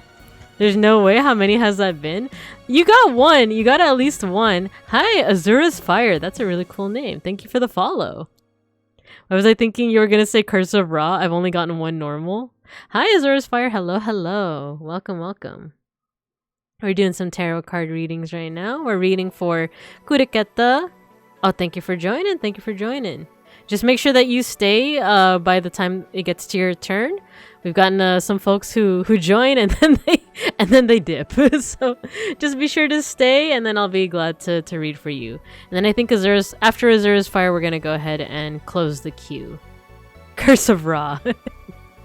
I feel like that's her way of saying, "Oh, you're fucked." No. It's just like how kind of fucked how she won't admit the allegation. No such thing. I'm not a crypto bro. The orb was lying. Okay, we have the Queen of Coins.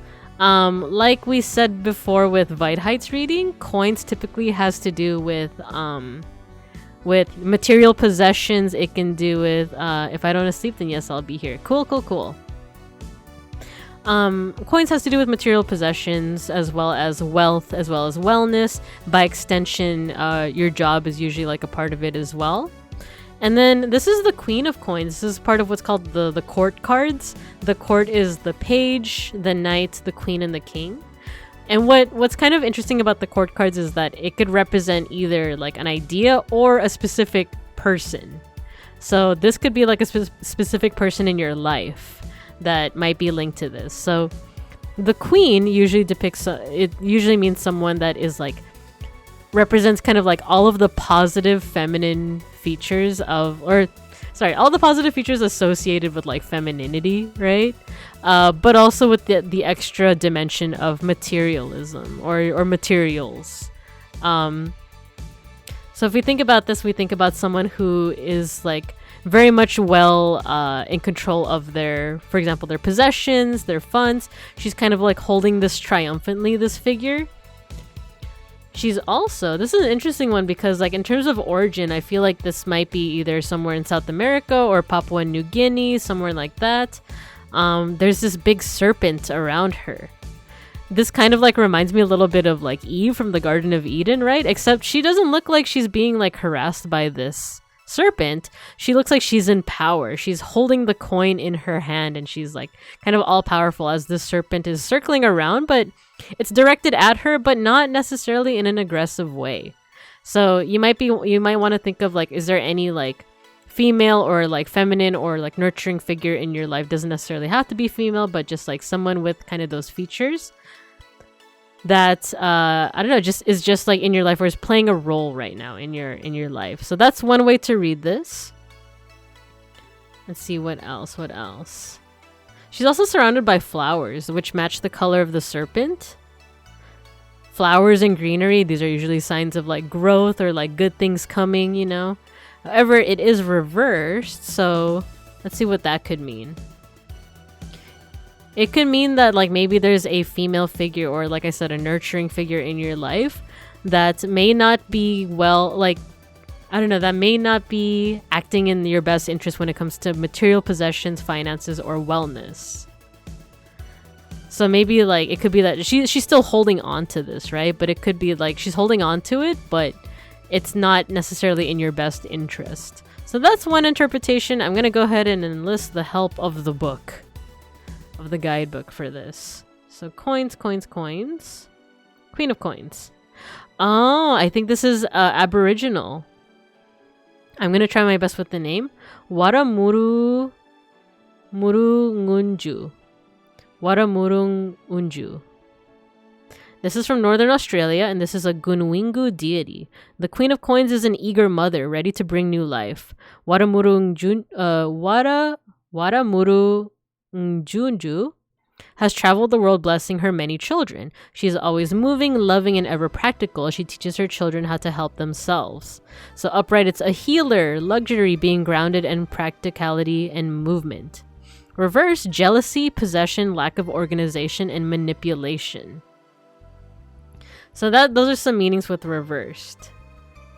So if I'm assuming from this tale, I'm not super familiar with it. So she's some kind of like earth mother figure, right? Because that's another thing is that like coins are typically associated with like the earth. So there's a lot of earth mother figures in mythology. So this is just one of many. She's kind of slay. I agree. I can see where this is going.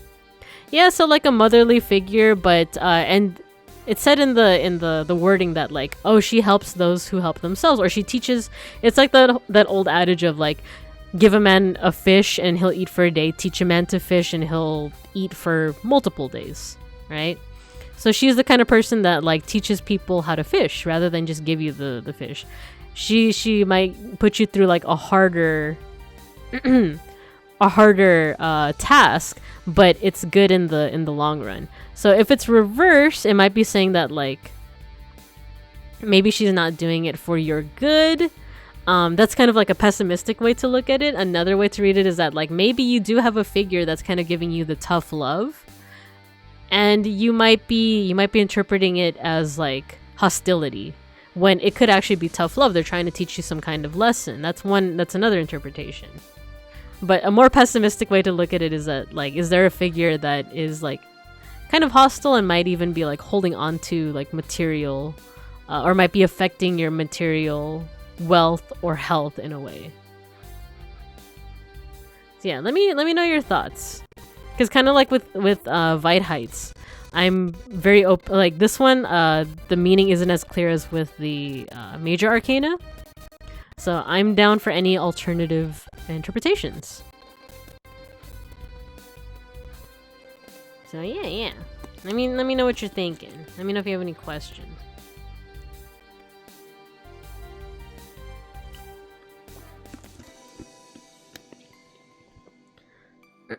Not to get too much into it, but a certain relative is getting remarried, so I can see some implications of it. Ah, okay. So there might be some interesting feelings kind of going around with that, right? So this person that is like either getting remarried or that they're getting married to, there might be some like negativity associated with that. Like I said, I don't want to make you go into it if you don't feel comfortable, and also I don't want to like basically give like pseudo therapy when I'm not I'm not qualified to do that. But like this could be like there could be some kind of like negative feeling towards the situation. Maybe some kind of like worries as to like material goods, and also like I said, health and wealth. So in terms of like an actual solution though, an actual like action item, because that's what I usually try to do with these tarot card readings, is that like it's not just like, oh, it sounds like you're feeling like this. All right, next person. Like I want to try and like have some kind of like action item, some kind of like Bink is not the class counselor. Have you tried? No, I'm trying to think of like how a counselor would like talk. Have you tried doing well in algebra? In terms of an action item, because like this is a pretty positive figure, right? Like she's a mother figure. This is a card. Okay, next. Exactly. I don't. If I have done that in the previous readings, please let me know. But if you're also seeing a certain action item from this, it could be that like, have you had a cup of tea? Maybe a bath would resolve everything in your life. You never know. Sometimes a good, nice, like little moment, like a nice cup of tea or a nice little bath, can help your mood a little. So I guess one question would be: who are you interpreting as the mother figure, and who are you interpreting as the snake? Because there is this big snake figure over here, and typically snakes are negative, right? In folklore, especially like I said, I talked about Adam and Eve. This could be Satan, but in other parts of the world, the snake is not a negative figure. It's like a good figure. For example, the world snake, right? Okay, that's actually not a good example because the world snake in like Norse mythology, Jormungandr, doesn't it also like it's one of like Loki's kids? Is like it like is a part of Ragnarok. It's part of the end times. So maybe there are times you're my goat. There you go. Maybe you want to channel Jormungandr. Just devour the world.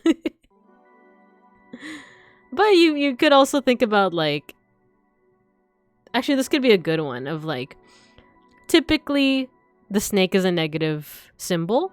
Think about like what are the positives that come with like, excuse me, associated with the snake. For example, like healing is one of them.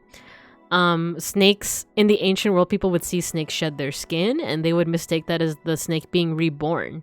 So sometimes the snake is a symbol for healing, rebirth, regeneration.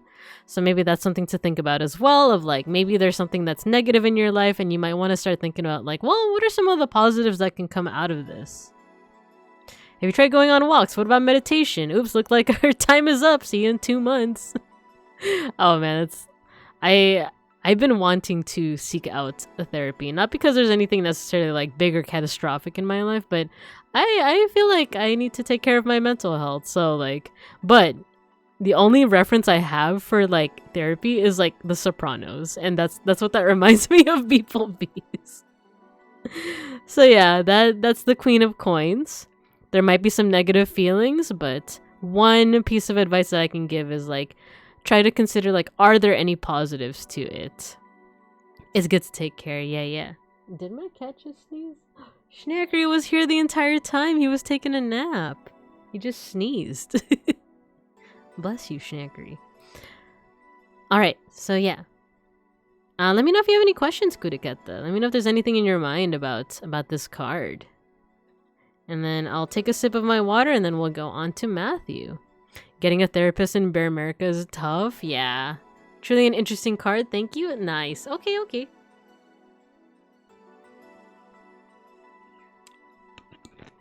Hope you find someone you vibe with.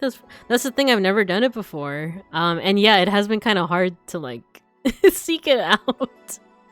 So we'll see. I'll let you guys know how that journey goes. But all right. So thank you, Kuriketta. Let's go ahead and go next. I believe it's Matthew. Yeah, it is Matthew.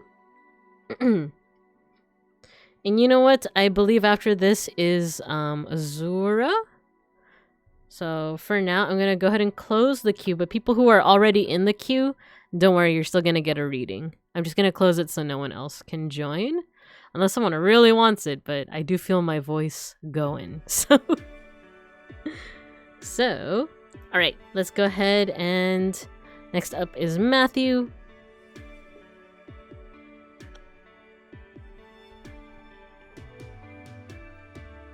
Go, Matthew, go. Go, Matthew, go. Yeah, I've been noticing I've been doing a lot of reverse. There's been a lot of reverse cards for this this reading, for this stream.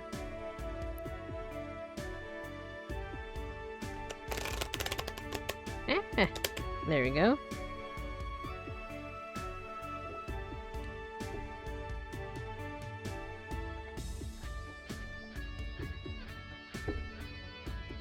Okie dokie, let's go ahead and do a reading for Matthew.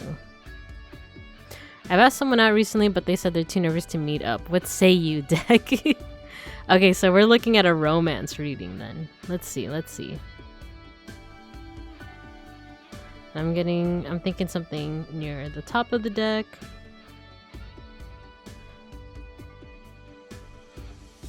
You know what? I think this card. There you go.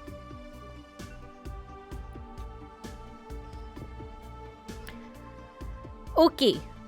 Here is your card, Matthew. Oh, it's another reverse one. See, I tried to make sure there were like an equal number of like right side up and upside down, but there's been so many reversals. No! It's okay. It might not necessarily be bad. Let's see. The Nine of Cups. I vaguely remember this one. I feel like someone drew this before. So the Nine of Cups. What are we talking about? I think Zako might have already gone to bed, but like Zako was just talking about the Nine of Cups, right? This is an interesting one because I remember like the last time we drew this card. Yeah, Nine of Cups was a good one. It's alright, don't respect my messing with your deck intentionally. No. What happens. No. So let's see.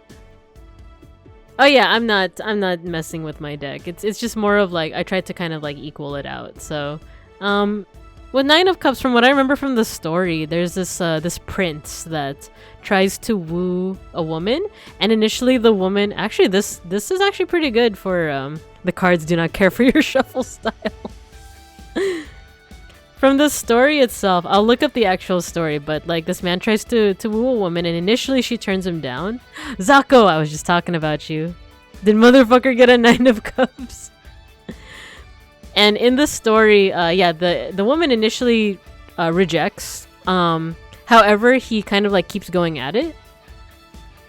And he actually like, I think he thinks out of the box, and like, I think in this card actually, he cross-dresses in order to like, I forgot what the reason why. I think it's either to get closer to her, to figure out more about her, and by doing that, like, she's a bit more like charmed by him. Not because he cross-dresses. This card is not saying that you should be cross-dressing for the person you're interested in. But it's more so like the effort that went into like wooing her. Matthew, you know what you gotta do. Put on the dress. But yeah, it's more so like the effort that went into like trying to get to know her and trying to woo her.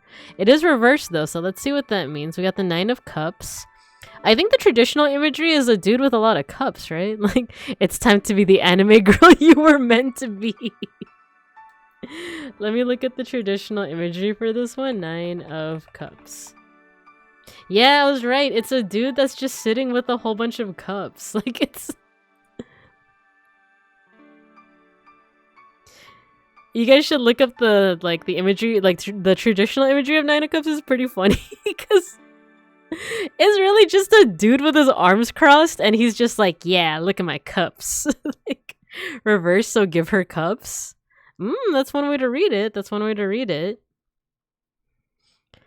So let's look at the imagery. So yeah, since we have a little bit of context with the story, like this woman is kind of happy with her partner who is like smiling down at her, looking fondly at her. He's even caressing her head, right?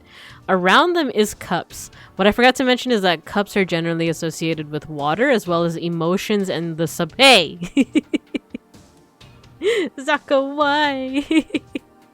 Send her a nice suit. So cups are associated with water, the unconscious, the subconscious, your emotions. Hey, no, stop throwing things at the teacher.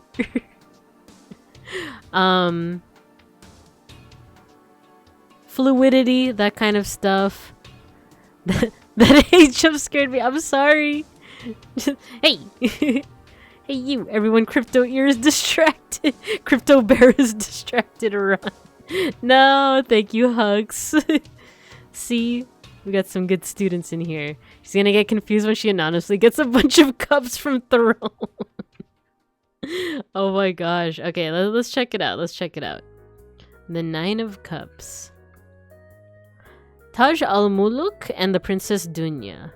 The Nine of Cups represents a happy ending achieved in unexpected ways. Prince Taj al-Muluk fell in love with Princess Dunya, but she refused men. He used trickery, disguising himself as a woman in order to win her heart. So yeah, basically it's not necessarily trickery. That's not how I interpret it. It's more so like, oh, you went through so much effort. She's going to be confused, which, oh, it's funny how throwing stuff knocks the holiness off of you. Wait, you're right. No, my holiness. It's back. Thank you, Rice, but I don't swing that way. Everyone's so squirrely. I think I missed something earlier from you, Zako, where you said the drag to trans pipeline on autobiography indicates her invulnerable save. Yeah, there you go. Yeah, it knocks the holiness off me and my armor. So upright, dreams realized, fulfillment, pleasure, recognition, and triumph.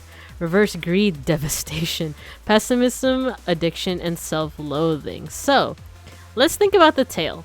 Like I said, the prince goes through all this trouble. He's kind of crafty too. He tries to resort to trickery to get her, and in the end, he does get her. He does get her. So I feel like one interpretation of it reversed is like trickery is not gonna get you the girl. Sorry, excuse me. Sorry, I like choked on my saliva for a second. Wait, why are you tagging Rochambeau? What's going on here? I don't see him in the chat. A continued joke from yesterday. It negates her invulnerable save. Sorry, I don't have a polycule to or a wealthy patron. So if the prince went through all this trickery to get the girl, this could be saying like, don't do that. Try to just like go with the more honest and straightforward approach, and you can still get the girl, you know? Like I said, cups has to do with like emotions as well.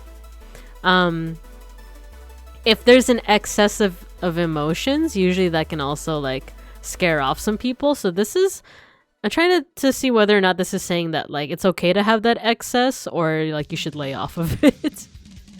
Wait, we finished. Did we finish the Valhalla playlist already? Oh wow. How about this one? Metropolis. Upside down, just fucking talk to her. Oh my god, Zako, you should get into like doing tarot card readings too. I would love to see your interpretations of like, bro, just talk to her. So don't be forceful and sneaky, just be direct and talk to her. Yeah, naruhodo. Exactly. Yeah, just be direct. I'm trying to think about the cups though, because like traditionally the cups, like the traditional imagery is of like a fucking dude just like being like, hey, look at all my cups. And it could be saying like, if it's reversed, it's like saying like, oh, don't be so prideful in like the amount of cups, aka emotions or like subconscious feelings that you have. Yeah, I think it's going into that whole theme of like just be straightforward, you know, just be straightforward, be honest. Send her out some cups and call it a day. Add that New Yorker, you stupid fucking jabroni. Hey, what's the matter you? But yeah, so hopefully I'm walking over here.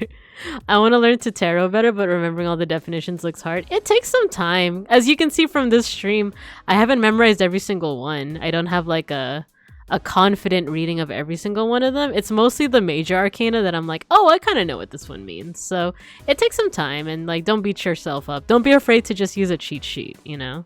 That's what I recommend. I should do a stream with NES tarot reading game something. Yeah, you should. I would tune into that. Send her 9 red solo cups. Deadass. Hey, I'm walking here. Not on my Tims. We don't say that, you son of a bitch. Oh my gosh. Not on my Tims. That's funny. But okay, so that is the reading for Matthew. Let me know if you have any questions. I'm gonna take a sip and then we'll move on to our last person of the day. As far as I can get out of here, which a jabroni ass. You said it at the same speed I did. Gabagool. What's a gabagool? So Beans is on his like 4th watch through of Sopranos. And like, we just love to meme on it. There's like a Mad TV skit where, you know what, I'm gonna show it to you guys after we're done with tarot card readings. Mad TV Sopranos. Okay, let's put that there. That's just this week too. Honestly, if she doesn't appreciate 9 red solo cups in the mail, she's not the right girl for you. Exactly. You're breaking your mother's heart. I think we want a red solo cup redeem. Okay, I'm like, red solo cup redeem. I'm gonna put that on my list. Okay, Azur's Fire. Yes, you are next, and also the last one. Let's see, just to make sure. Yep, you are the next one. Let's go ahead and do a reading for Azur's Fire. This is gonna be a 1-card reading, and I'll be doing my best. Unfortunately, I must away. D&D night calls. Have fun with the rest of the stream. Thank you for stopping by, Vitehyde. I always appreciate your presence. Your presence is a present. Good luck with D&D. That sounds like it's gonna be fun. It's been a minute since I've done it myself, but there you go. What Matthew said. May your dice rolls be hot. May you get a nat 20. I only know New Jersey, New York accent from shows like Sopranos. They can't all be Italians, right? Petition for whenever there's a raid that there be one card reading. There's a streamer that does that. When I was learning how to do tarot card streams, I forgot her name. When I find it out, I'm gonna give her a shout out. But she has this thing where like they do a like it's a pretty like cheap redeem, but it's like a 1-card reading, but it's through like it's online. Like I don't physically draw a card. It just shows up kind of like the sniffa stickers. Like you get a card from that. I'll figure out how I can do that actually. Not sure which character I gotta get into. I have the same DM for 2 games, so I don't know yet if I'm playing my Tiny Ghost Man or Angry Ant-Man. Those are both pretty solid choices. Alright, Azura's Flame. Let's go ahead and get a card for you. I'm getting some. Let's get something towards the center, like over here. This card is hiding. Let's do that one. Okay, dokie. So here is your card, Azura's Flame. Whoa! Same card as. Was it Kuraketa? Even the same like orientation too. Okay. So let's go ahead and check this card out again. So Azura's Flame, you got the Queen of Coins. Yeah, I don't believe in this stuff, but I like how you just give people life advice, good vibes. Yeah, like I said, I personally don't believe it to be like magic or anything. There's definitely people who do, and I don't want to like say that that's wrong or incorrect or anything. It's just that for me personally, I see it as more of like a vehicle for introspection, you know? What are the fucking odds? Yeah, 1 out of 52, exactly. Exactly. So, yeah, let's get right back into it. 1 out of 104 if you count orientations. Yeah, no, for real. So, and that was also in the middle of the deck. You saw that, right? Like, it was, I didn't just pick the same card off the top of the deck. It was like right in the middle. That's why this is like, oh, okay, this is interesting. So Azura's Flame. We went over this with Kureketa's reading as well, right? But we have a mother goddess figure. I remember you yourself said that like she looks kind of slay, right? Like she is a mother figure, and she's the kind of mother figure that teaches you how to fend for yourself, basically. She's surrounded by a lot of greenery, but she also has a little bit of red, which I didn't mention this before, but like color theory wise, green and red are kind of opposites on the spectrum, on the color wheel. What that means is that like this could also just be a stylistic choice by the artist. Maybe it's a bit of a reach, but it's also saying that like for all of the green, there should also be a little bit of red, right? A little bit of like 1 out of 156 if you count every single card and their opposites. You know the odds, Zako. You know them. So like with like a yin yang, there's got to be a little bit of darkness in the light and vice versa. This one is like for all of the greenery, there should also be a little bit of give and take. I like math. No, that's good. That's good. I like that. Because she is surrounded by these red flowers, as well as the red snake, the red serpent. And among this balance, she is holding the coin kind of triumphantly. She's in control of the earth. She's in control of like material possessions, wealth, and health. So for that to be reversed, we're seeing someone who is either not in control, or something is happening in which like you've lost control of that health and that wealth.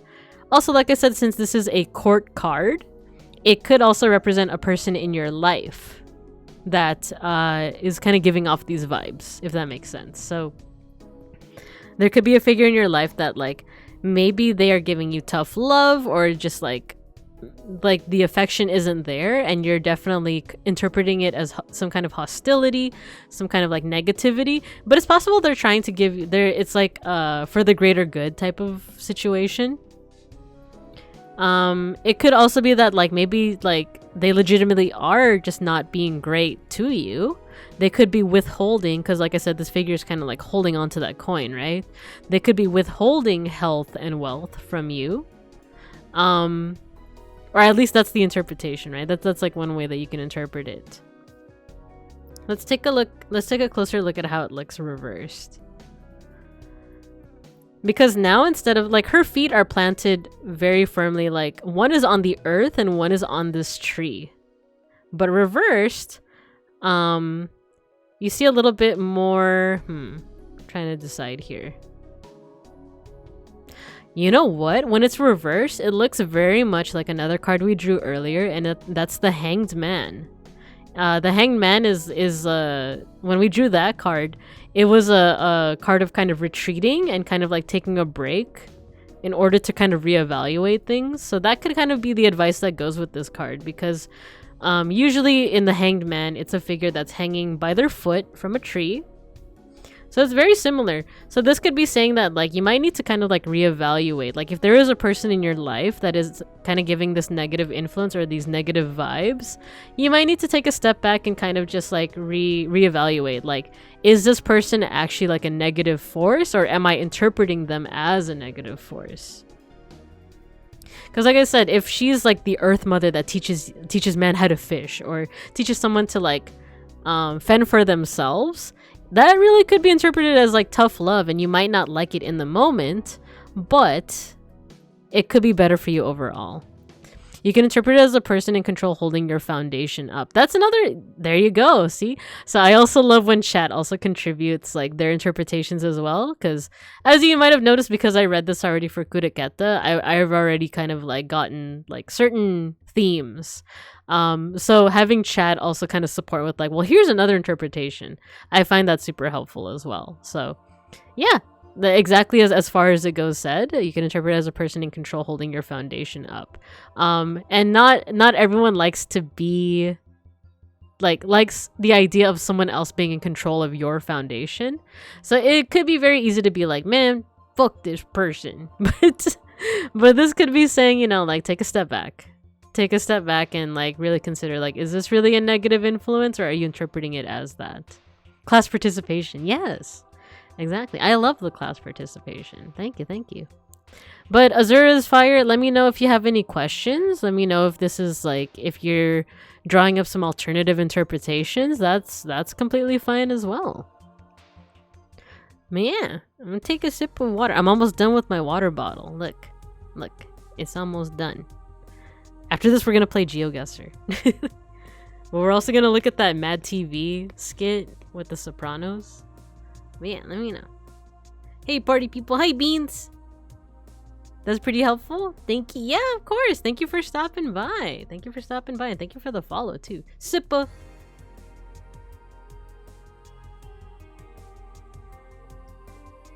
Beans. Ask Mega Bronson about his tarot card reading. It could possibly be Overwatch related. But yeah, so thank you for the reading. Good reminder to drink some water, beer, be gotta pee. Yeah, go for it. Everyone go to your idol meetings. Okay, so that is it for tarot card readings. Thanks everyone for tuning into that part. Stream's not over yet. I put it in Discord. Well, there you go. So, stream's not over yet though. Do you want some Arizona? Yeah, I do. Please.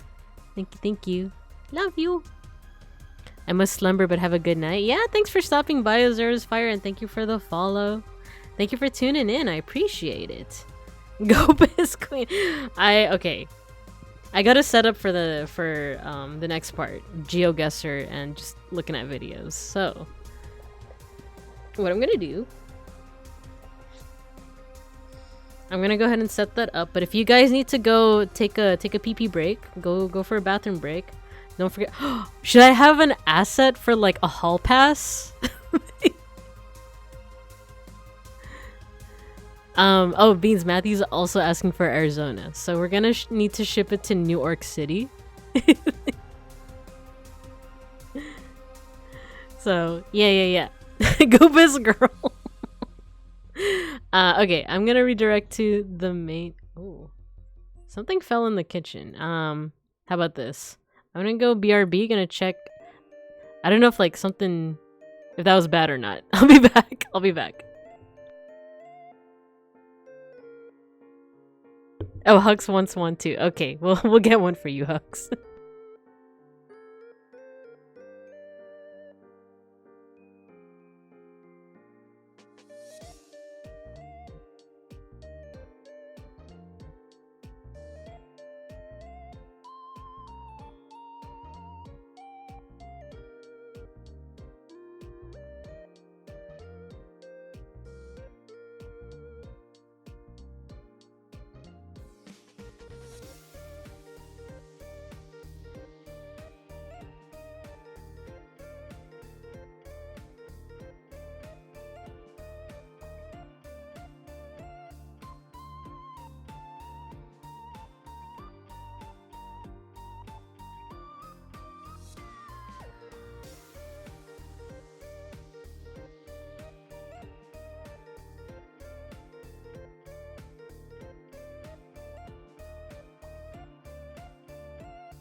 Okay, I'm back. It's fine. So something just fell in the in the kitchen. Like something that was placed on top of the fridge was accidentally knocked out. But it's because we're also cat sitting a third cat, and I'm like, oh no, they're causing trouble. It's funny because the third cat, I think I told you guys already, his name's Filka. When he meows, it sounds like a honk. Like it sounds like he's honking, like honk, you know. It's more like a huh. Like that's his meow. Okay. Let me go ahead and set up my. Oh yeah, that's what I gotta do.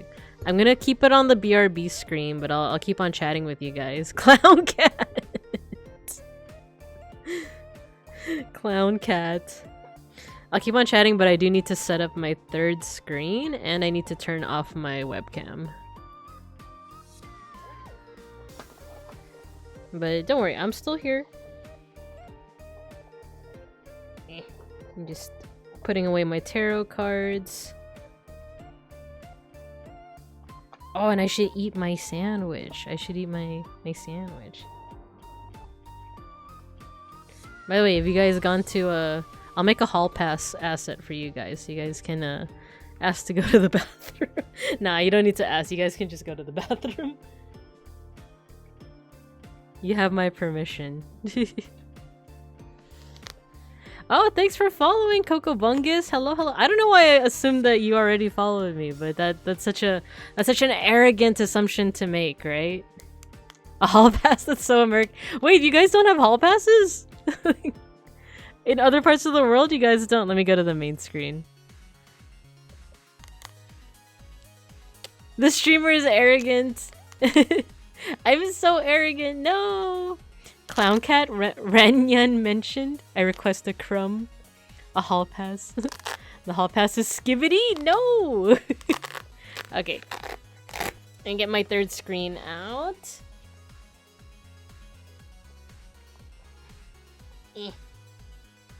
Okay, we just finished tarot.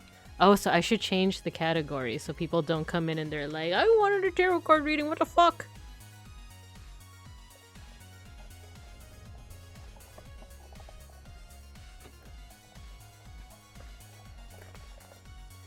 Okay.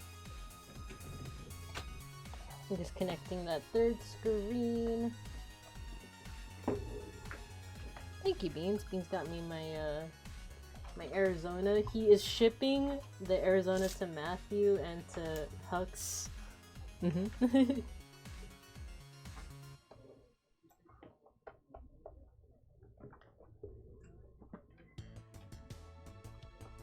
Okay.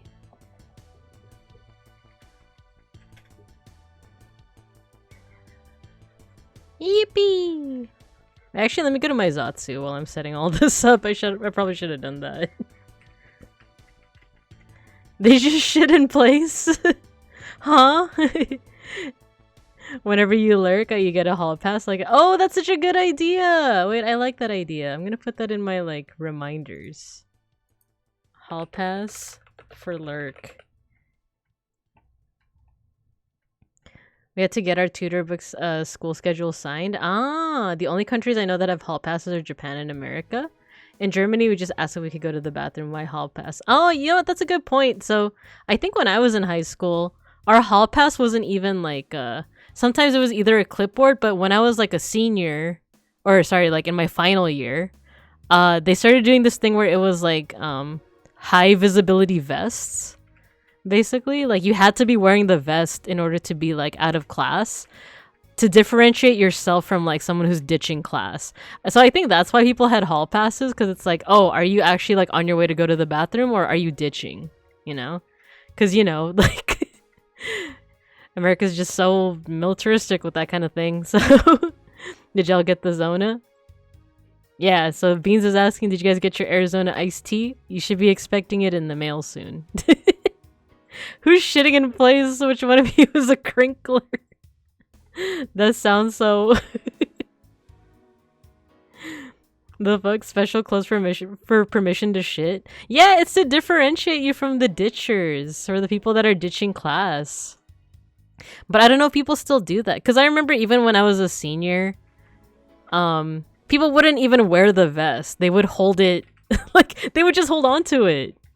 I got the USPS mailing notification. There you go.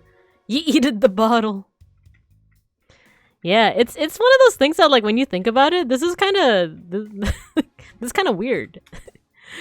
Very similar to the Pledge of Allegiance.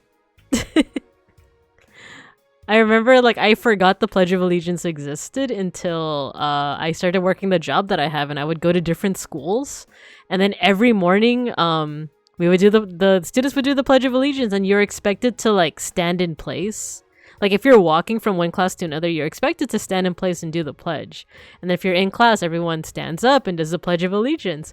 And I remember, like, me and my coworkers were listening to it over the loudspeaker. Oh, you got your scratch and sniff a stick of banana. Nice. You got ginataan. Nice, nice. What was I saying? Yeah, we were listening to the Pledge of Allegiance over the loudspeaker, and me and my coworkers are like, you know, if you think about it, this is kind of weird. Like, this is kind of creepy. Like, especially because, like, I still remember it by heart. Beeplebees, you got the Turon sticker. Yeah, it's a I pledge allegiance to the flag of the United States of America and to the republic for which it stands, one nation, under God, for liberty and justice for all. Oh no, it's with liberty and justice for all. And I would always say it in that exact intonation with those pauses and everything. Wait, so what did I miss out? Well, we were in the same class with the same people 90% of the time, and later we were allowed to ditch. It's on you if you miss class. You see, that's like a pretty good system, right? Because I used to TA for a college class where attendance wasn't mandatory. You could just get the slides. You could get the slide deck online. You didn't actually have to go to class. You just went to class if you needed like more elaboration on what the slideshow said. So people didn't go to class, but they still passed it because they just like were good at like independent teaching. And I think that's a good system, right? Remember, I was a TA. Oh right, I have to change the category. Let's do just chatting. There we go. So people don't come into the chat and they're like, I want tarot card reading. What the fuck? So I was a TA for this class, and then there was a kid who was sitting in the there was a guy sitting in the back who was there, but he was on his phone and like he wasn't taking notes. He was like this was before TikTok, so I think he was just like on Instagram or something. And I remember, you know, like I really should have just like minded my own business. No, actually it ended well, but I remember telling this guy like, hey, attendance is optional. You don't have to be here if you're not super engaged, you know?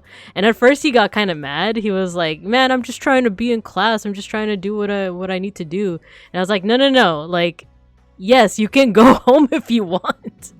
But I'm just telling you that like you don't have to be here if you don't want to. Like, attendance is not mandatory.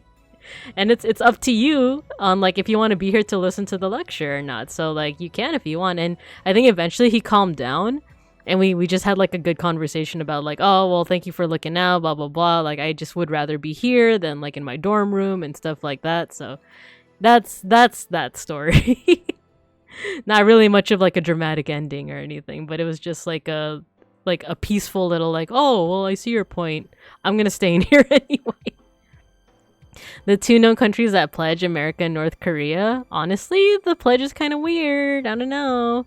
Pledge of Allegiance sounds so culty. Kind of is. Like, it's Hugs. Thanks for the non-flashbacks ate. Yeah, under God. Yep. And there was this whole controversy of people wanted to take out under God from the pledge, which I think they should. If you don't want to say it, then you shouldn't have to say. You shouldn't be forced to. But you know, the Bible thumpers, you know, or they're very like, what do you mean? This is a Christian nation, blah blah blah. You know, you messed up, get sent to Detroit. We have a thing where students have to pledge to the flag once during primary school, but it's like an event and it's only once.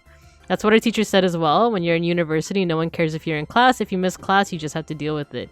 Yeah, I think that's what I told that student too. I was like, you are paying, like, you're paying tuition for this, you know? So it's up to you on whether you want to miss class, whether you want to miss content, you know? But banana, imagine Germans doing something like the pledge. Oof. The Bible. The Bible. I just talked about the Bible on Monday, you know. I don't have any ill will towards anyone who is Christian. It's more so towards people that are like, they use it as ammo to just be a dick, you know. The Bible has a lot of potential to be like a good influence on people, but unfortunately for others, that's not always the case. So yeah. If you're interested in that talk, it was this past Monday. Talked about the Bible. If only separation of church and state actually applied for frickin' real. For frickin' real. Pledging to your country in school is so weird, and teachers always throw a hissy fit if students object to it. Yeah. You saw the VOD? Nice. All right, I've been stalling for too long. Let's go ahead and move my stuff to my third screen, including the Twitch integrated throwing, also known as tits. And then let's get some stuff for us to watch before we do a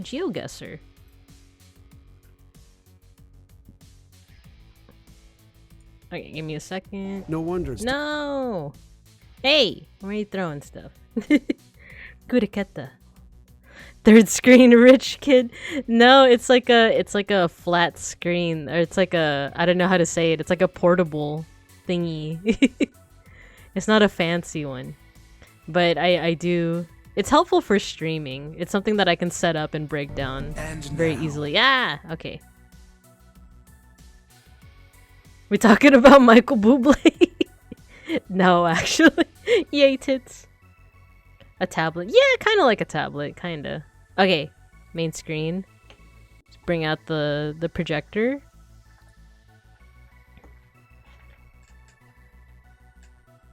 Where's my browser? Okay, we were talking about The Sopranos earlier, right? This is my favorite Mad TV skit. And if you're too young to know what Mad TV is, it's an old... Let's turn down the lights. And stop the music. If you're too young to know what Mad TV is, it's a sketch comedy show back in the 90s and 2000s. And they would do just like a lot of like, you know, funny skits, but also parodies of things. This is a parody of The Sopranos. And it's basically like, imagine The Sopranos was like on a channel where everything had to be censored. That's your setup. Show us the browser. Yeah, I feel called out. Yeah, just I need to finish The Sopranos. I forgot. So Beans and I are on our, well, I think it's the second time for me. I don't know how many times Beans has watched Sopranos. What was it? Give me a second. 5 or 6 times. Thank you, Beans. He's watched The Sopranos. This is his 6th watch through. This was my 2nd, so we clown on it a lot, but it's a really good show. I'm not old. You're just too young. Dang. Okay, here's the setup. Let's make sure the browser audio is playing. For the first time on network television, the PAX Network proudly presents the syndicated television debut of The Sopranos. This program has been edited for content.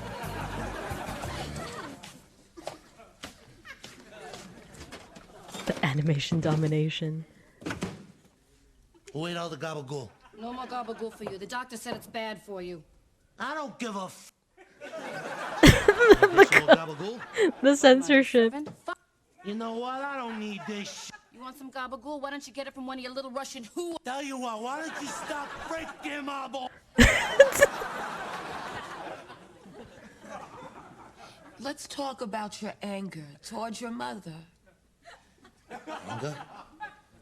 Anger? Anger what? Well, you're clearly angry at her. Yeah, no shin genius insight today. Who are you, from Ray Charles? Let me tell you something. I didn't have anger at her, all right? I hated that bitch. He is on point. Let's explore this. It is Baba Nana. Why don't you explore this? Getting better. Why don't you explore this? And sit around here all day yakking about my mother. See you next week.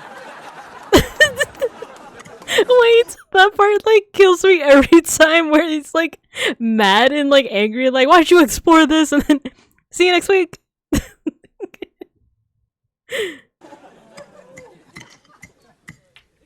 Meadow, tell your father about your grades. I'm not talking to him. He's a Hey, watch your You are a racist over here dating the mother into my house. Tony. You just try. Tony. You bring that No. mother.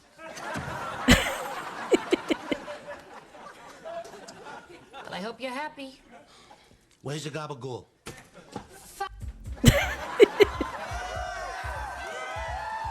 It's the Guma.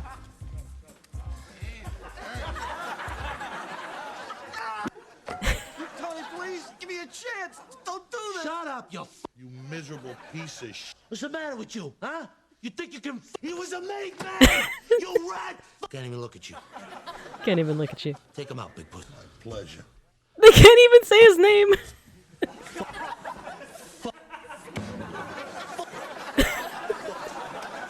Who's hungry? All I could eat. How about some nice gabagool, Tony?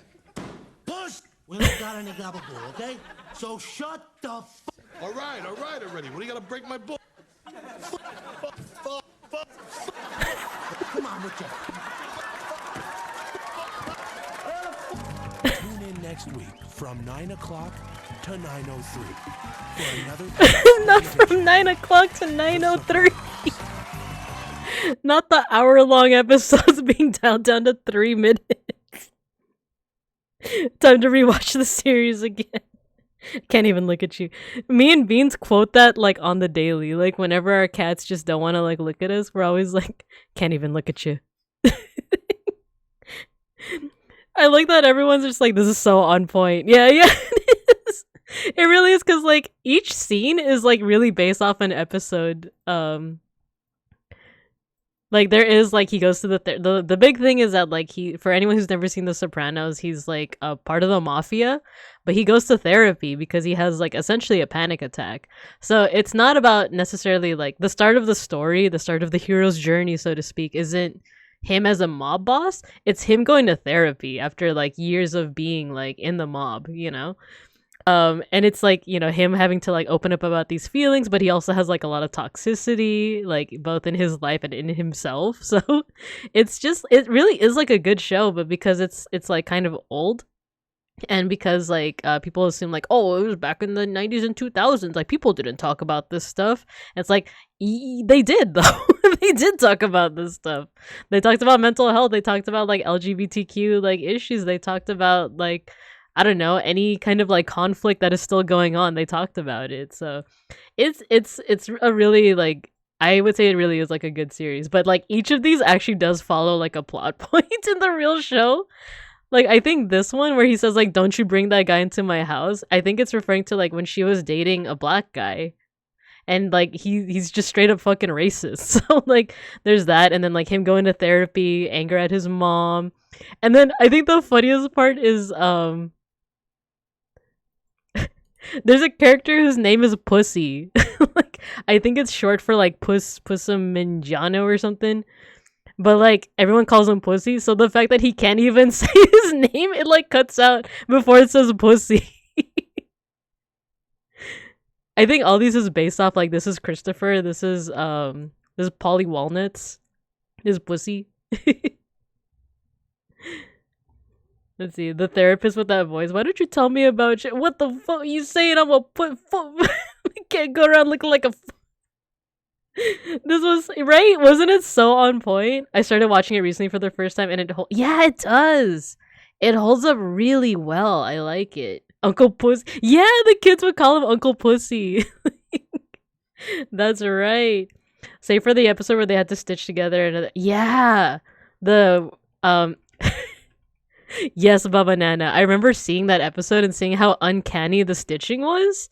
And I remember asking Beans, like, is this the episode, like, after the actress died? And he was like, I don't know. And then, like, later on, the event happens where it's like, oh, Tony, your mother passed away. I was like, yeah, because it was just that uncanny. That CG was memorable, yeah. Exactly. It holds up really well. We just got to the finale again. Like, I want to say like yesterday or the day before. It was good. It's a really good series. But like this is also just really funny. Freaking, what's the Gabagool? Time to watch the prequel movie? Oh yeah, we haven't done that yet. What's the Gabagool? You guys know what Gabagool is, by the way? It's like deli meat. I think one of my favorites is also like this part where he says like, where's the Gabagool? And the other guy, like literally all he says is, I like to eat. Who's hungry? I don't like to eat. I like to How eat. about some nice gabagool, Tony? Push! We don't got any gabagool, okay? So shut the Why do you go breaking my balls? One of the few reasons to get HBO Max or just Max. Oh yeah, for whatever reason it's just called Max. I don't know. It's good. I wholeheartedly recommend it. And also like the actor that plays this parody, Will Sasso. It's not that easy to see here, but he is like the spitting image of the guy that plays Tony Soprano. That's the actor. And it's not actually. It's not. So this guy's name is Will Sasso. And then the hold on. I had to ask Beans the name of the actor, James Gandolfini, because he passed away. Look, so that's the guy who plays Tony Soprano. He passed away, like, what is this? 2013? The guy who plays him in the parody in Mad TV is Will Sasso. Like, isn't that, like, look at the the resemblance. Isn't that crazy? He's a little bit, like, you know, younger looking. He's a little bit, like, oh, wow. Is that what he looks like when he's not Tony Soprano? That's crazy. They look, like, pretty similar. It's pretty uncanny. The actual actor passed away. The one playing Pussy. Is that the actual actor for Pussy? Wait, let me see. It's not here. Here. Is that him? It's hard to see with the quality. It looks like him. I'm not sure. I feel like Beans is doing the research right now. Just where's the gabagool? Nah, the actor playing Pussy in Mad TV is someone else. Ah, okay. I don't think that's him. Joey Diaz. Okay. Ah. Still, you could have convinced me, especially with the quality. Joey Diaz. He's a comedian of JRE fame. Ah, okay. Okay, before we do GeoGuessr, I keep on, like, holding off on it. Joey Diaz is, like, Pussy IRL, to be honest. They absolutely nailed the look. They did. There's one more thing I want. It's the, Sopranos interior decorator. That was so funny. So, like, this is from an actual episode. And, like, some context is, like, these two, they're part of the mob. These two over here. And they try to, like, kill this one guy. But he escapes. But then they get like stranded essentially in the forest. If Pussy chain smoked weed, SNL. The one that I showed is from Mad TV, but maybe you guys I guess one of the actors is from SNL. This is one of my favorite scenes because it's like there's a lot of unintentional comedy, but this one is straight up like comedy. So yeah, they're like stranded in the woods and it's like cold as hell. And then they try to call Tony to come and get them. Or tell him what's going on, but the signal keeps cutting out. Get easy. We'll find it. I'm busy. My fucking head is killing me. Hello? It's a bad connection, so I'm gonna talk fast. The guy you're looking for is some kind of ex-commando or some shit. He killed 16 Chechen rebels single-handed. T? T, that you? Ah, damn it. I didn't hear what you said, Tone. He killed 16 So I'm gonna Chechen talk fast. rebels. The guy Remember you're that. looking for is an ex-commando. He killed 16 Chechen rebels single-handed. Get the fuck out of here. Yeah, nice, huh? He was with the Interior Ministry. He's with the Interior Minister. Listen to that. This guy cannot come back to tell this story. You understand? I hear you. He killed Chechen rebels and he was with the Interior Minister. I want you to remember that. Fuck! Call me back! You're not gonna believe this. He killed 16 Czechoslovakians. Guy was an interior decorator. Guy was an interior decorator. His house looked like shit. Oh wow, what a fucking that was a bit of a spoiler. Don't look at that. Freaking he killed 16 Chechen rebels. Guy killed 16 Czechoslovakians. He was with the Interior Minister. He was an interior decorator. His house looked like shit. Like, that's one of those moments that's just like... like, there's a lot of unintentional comedy, but that was straight up like comedy. His house looked like shit. Okay, I've been holding off. OPENGUESSR. So we're not gonna do actual GeoGuessr because you have to pay. Did you guys know that you have to pay to use a GeoGuessr? Or not pay, but I think you have. But yeah, you have to pay. You have to get like a paid account to play GeoGuessr. So I'm using the free alternative, which is OPENGUESSR. And we're just gonna do this for a couple of minutes. You know where this is? Okay. So for now, unless I'm like, help. hold off, and you can laugh at me. You can laugh at me struggle, but I want to see how much geography I know, because I have a fairly decent grasp of languages, right? Not I'm monolingual, but I know what like certain alphabets look like. So let's see. This looks like a German-speaking country, by the way. So just based off like the letters used, you got the umlaut, right? You got this one, this letter over here. So this is a German-speaking country.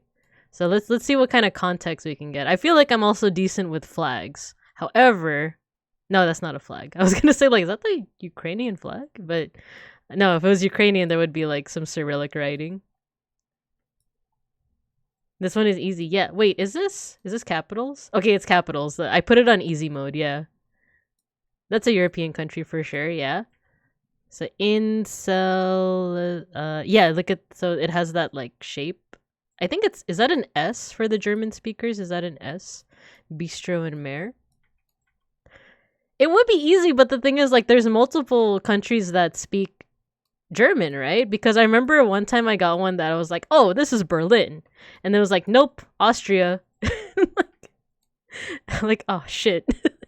So that's why like as much as I want to be like, oh, obviously this is Berlin, right? But I don't know. What if it's I don't know, Switzerland? What if it's Je t'aime, right? See, look at this.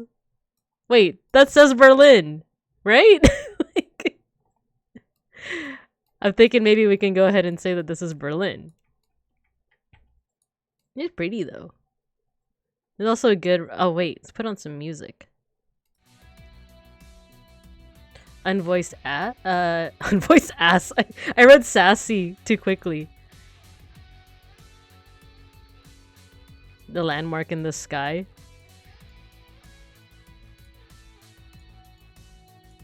There's a landmark in the sky, or did you mean? Wait. So I think it's Berlin, but like what's throwing me off is the flag over here. So now that we've like pinpointed where it could be. Oh wait, what did that sign say?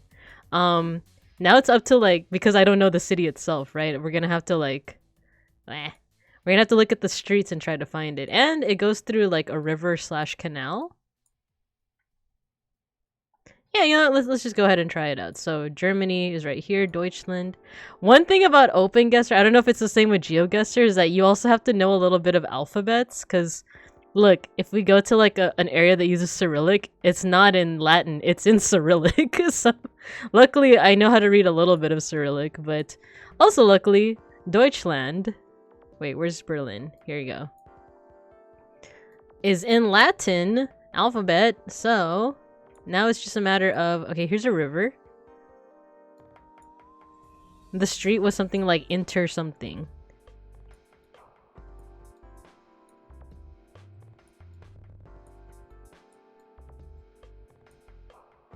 She lacks the critical information. Wait, what don't I know? What's the critical information? The sun? Like,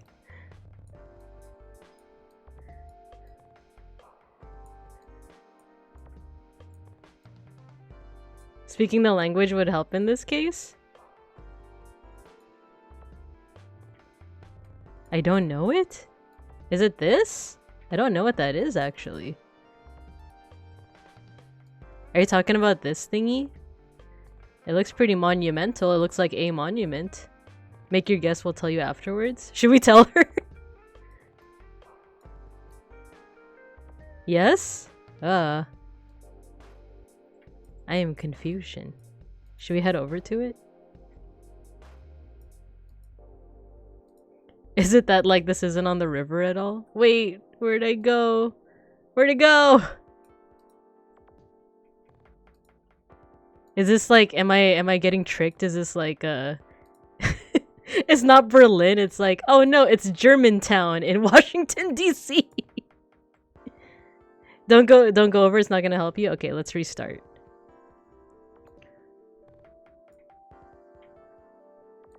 Is it something that like if I don't know the country itself, it's just like am I not in Germany after all? The translation of the street name would tell you where to go. Incelista?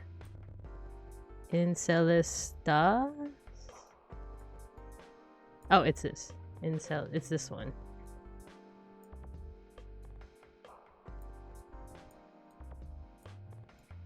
It's the Sienta.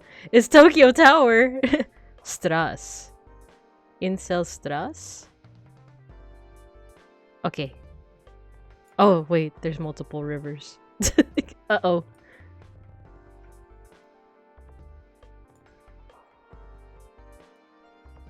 Ooh, are these castles? Is Strass street? Because I'm seeing it at the end of a lot of these street names. Like Jägerstrasse. Also, I apologize for my pronunciation. I've never taken German.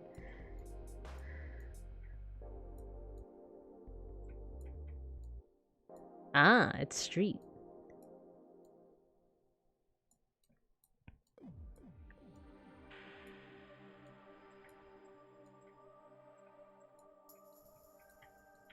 Otto von Bismarck in the flesh? I remember learning about him in history class. How do you guys, like, for those who are local to Germany, is he like a heroic figure, or is he just like okay, or is he like that guy? I hate that guy.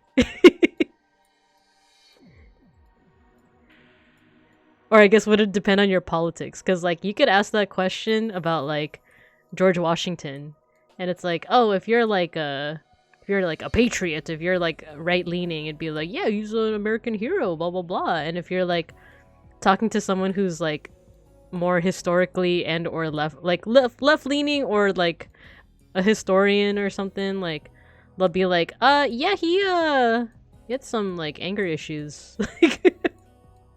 Like for real. But he's okay, I guess. Strasse. Bismarck? I don't think anyone knows anything about him. Gorig Washerson. I know. I am following this river, but like I don't know if it's actually leading me anywhere.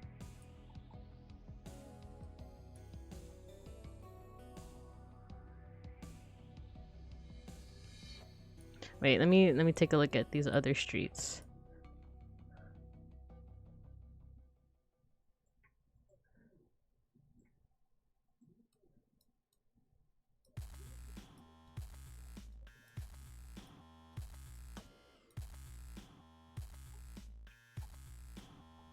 Berliner Kind?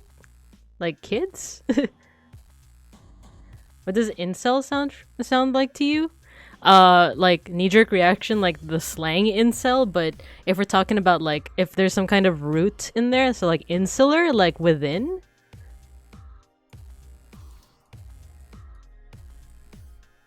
Like for something to be insular, insular, however you pronounce it, it's like within something. Ooh, museum. Marquis's Museum. Insular is a good hint. Okay, so it's within something. Is there like an island in Berlin or something? Am I even right in saying it's Berlin? So insular. Like, would it be within something like this? Ooh, there's like a monument there. Could it be that this is... There's a zoo! Now I'm looking for a museum, right? Oh, but there's just so many.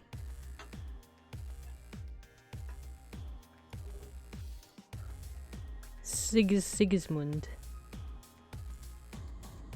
Ooh, gallery? New gallery? What's this called again? Marquise. Ah!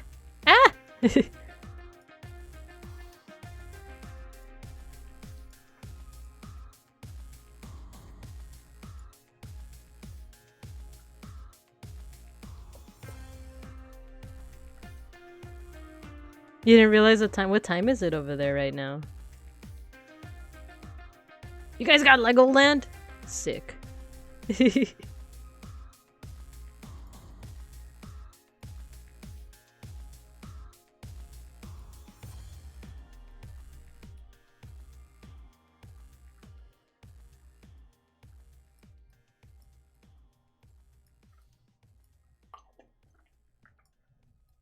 5 a.m. Dang, yeah, go to bed. Go to bed. Thank you for joining, though.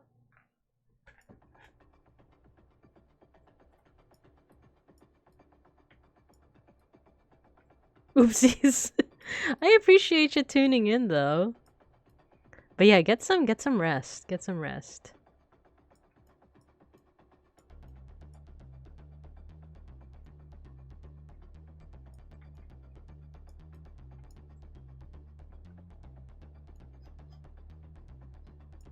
There's another museum. Deutsch Theater. Chaos Computer Club. I scrolled past it? Did I really? I was too busy shitposting. Oh. No, wait. Invalid? Why does that say invalid?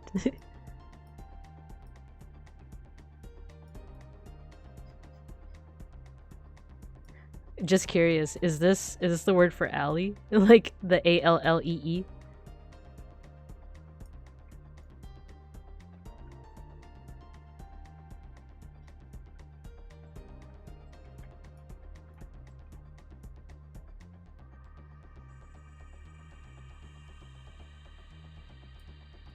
Oh, no worries, no worries.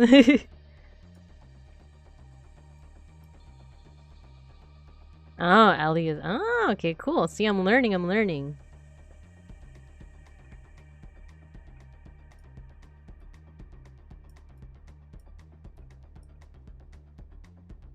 I don't know why I thought zooming out would help me. I feel like I should zoom back in. You guys can... Okay, so give me this hint. Would following this river be the move? Oh wait, insular. I do see like a little inlet here, right? Assuming that I know what an inlet is. Yes? Okay. Oh, look at all these museums. Could one of these be one of the museums I'm looking for? You guys have so many museums. I'm kind of jealous. Like, we have museums here, but they're not, like... They're not all bunched up. Oh, insel means island. Oh! Look, this is an island. I feel like I'm getting close. Oh! Here's a museum.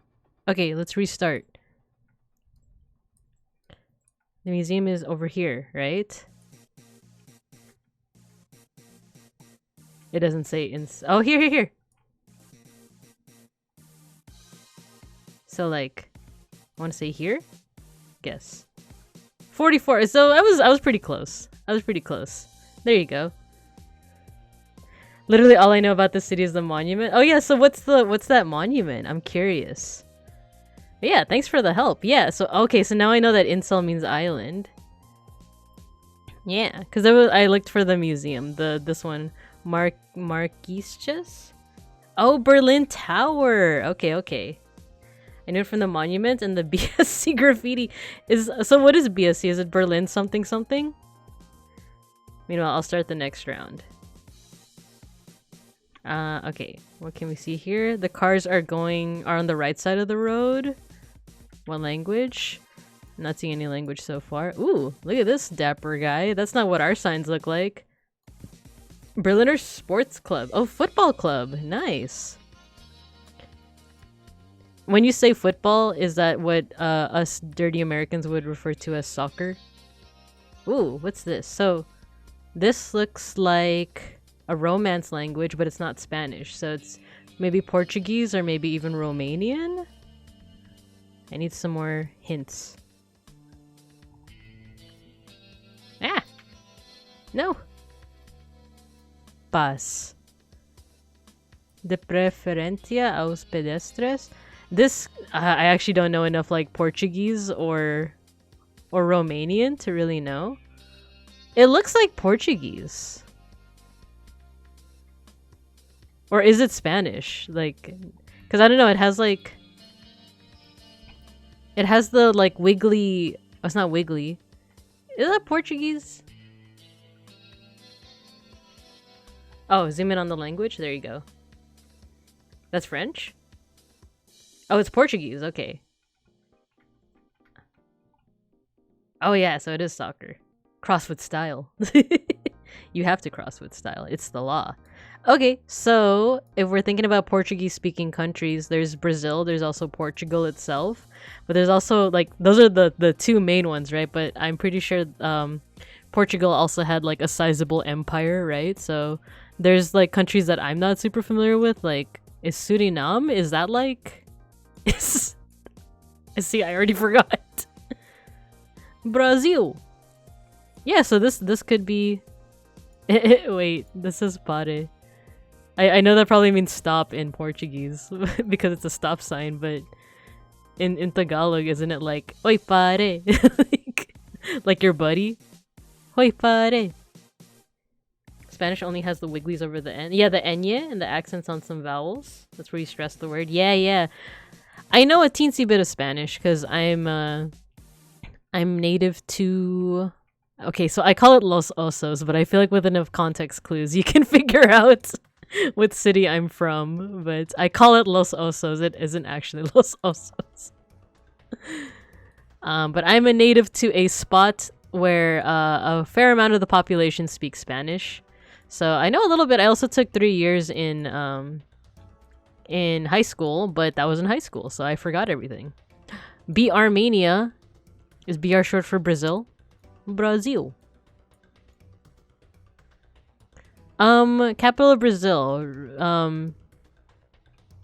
You know the country? I feel like, okay. Is it Rio? Is Rio the capital? I actually forgot. It's like definitely like one of the more famous cities of Brazil. Petrobras. So is that like, that's for sure like Brazil then, right? Is Rio de Janeiro the capital or is it just the most populous like city? Brasilia. Okay. Thank you. Because you know what I mean? Like, that'd be like... there are cities that are more popular than the capital, but like, you know, everyone knows Rio de Janeiro. Maybe not Brasilia. Okay, let's start over. This is SHCS. We're next to a park. You gotta walk with style. It's the law. And a couple of, like, buildings. Let's check out these buildings.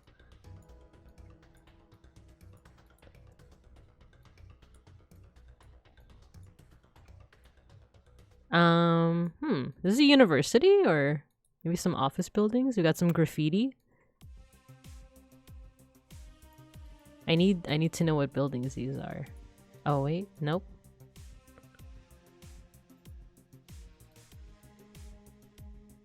I can't, I don't know the pronunciation.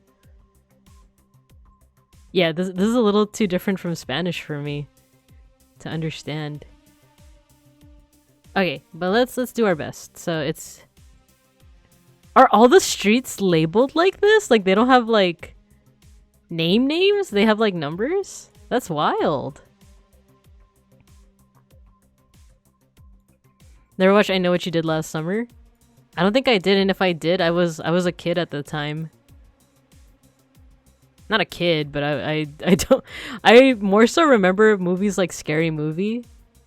Like all of the parodies. Wait, what was it again? It was SHCS. SHCS. Oh my gosh.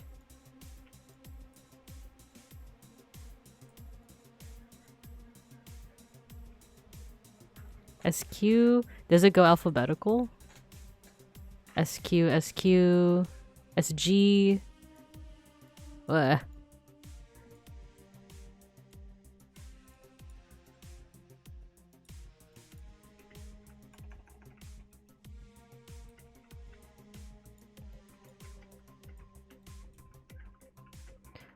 Brasilia is a planned city. They wanted to move the capital to a completely new city. Oh, I didn't know that. There's a few cities like that here too. Happens sometimes across Latin America. Oh, that's interesting. Ooh, look at this like perfectly circular park. Cuatro Avenida. What was it? SHCS. SHCS. Mm-hmm.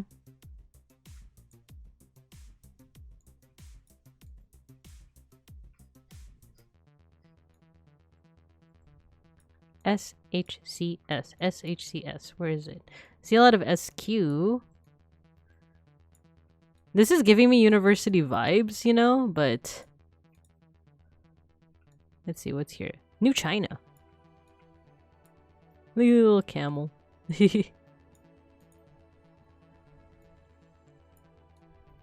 Ooh.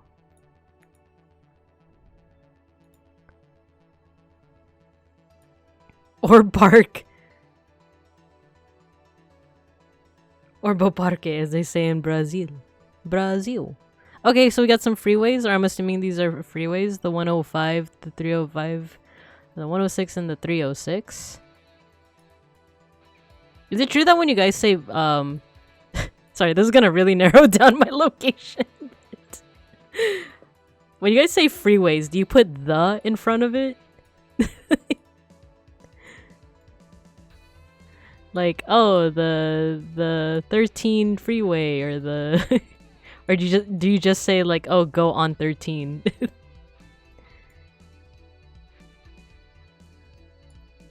Oh, there's SH. SH.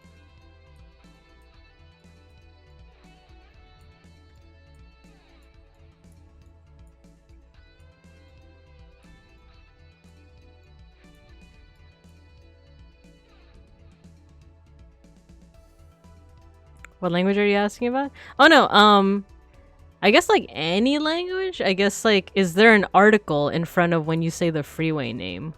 Or also, that's another thing, is I don't know if you guys refer to it as freeways, but like,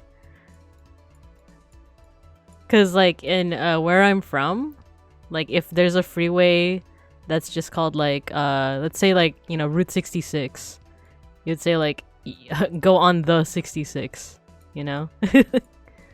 You wouldn't say go on 66, you'd say go on the 66. So is there an article? Is there like the, or this might be an oddly specific question, but we're just curious. Let's keep going this way. Let's keep going this way. Actually, I just assumed those were freeways. I don't think they really are freeways. In German, Autobahn is female, so you would say DA5, for example. Ah, okay, so you do put like an article in front of it. 205, 405, 206, 406. Can that help us?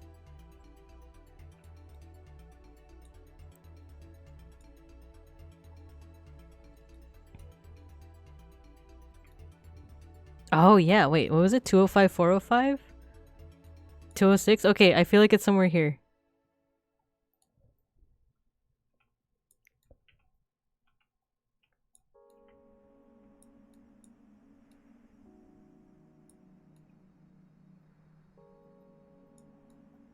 Yeah, this is the road to 205.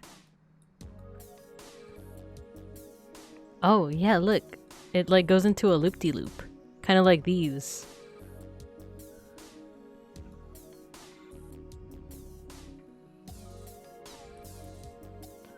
So 205, 405.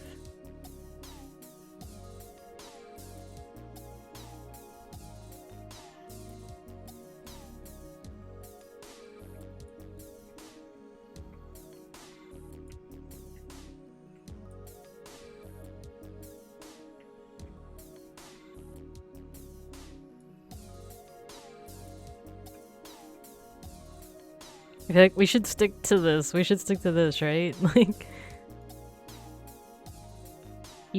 oh, ERL Sul. Oh, here, ERL Sul.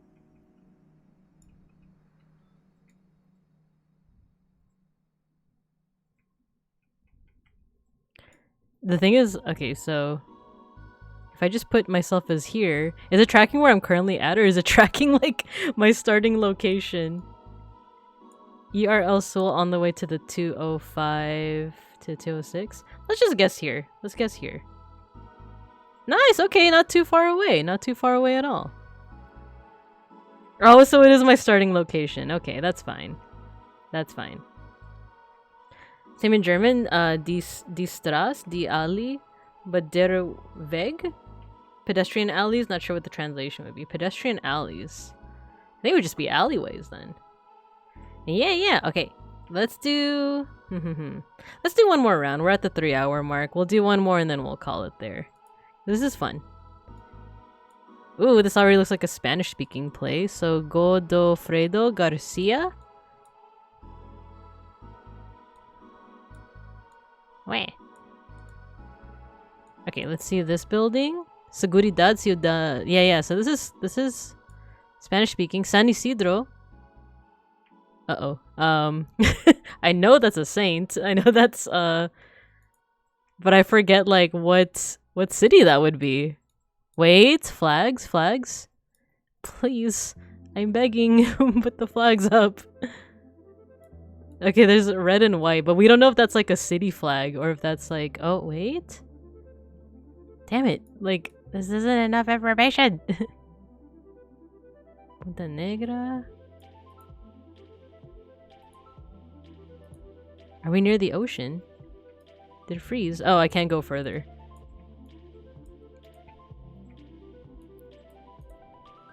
Please, a smidge of flags. I know my flags. Somewhat. I think... I require more information. There's all these flags over here, but they're actually not... I say that I'm good with flags, but now I'm getting, like... I'm getting bodied by these flags I can't identify. Juan Dlepiani? Augusto Perez? Municipality might be like a level below city, so it's not going to tell you much. Spain doesn't have as many places with palm trees. Ah. You know what's interesting is... Sorry, I'm like doxing myself again, but I am very used to palm trees, so they kind of just faded into the background for me. This is gonna help us narrow it down once we find the actual city, though. It looks more like South America? Okay. Wait, bus. Does it say Salvador? It says like V Salvador, but that could also just be a name for another location. Precios bajos, cese de ti.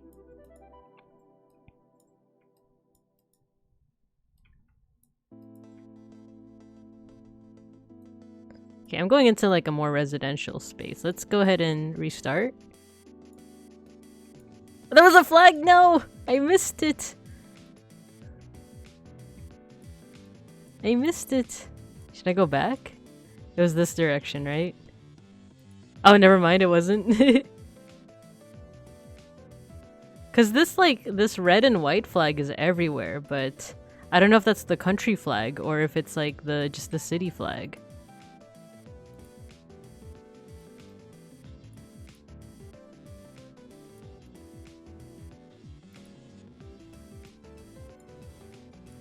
What does this say?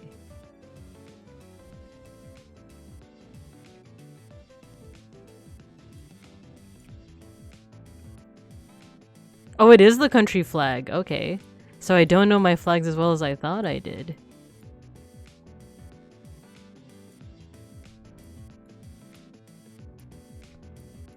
Let's, Caraballo? Akashi moment. Hey, I got what is it? I got 33 out of 35. I'm pretty decent with my flags. In fact, we can do another test.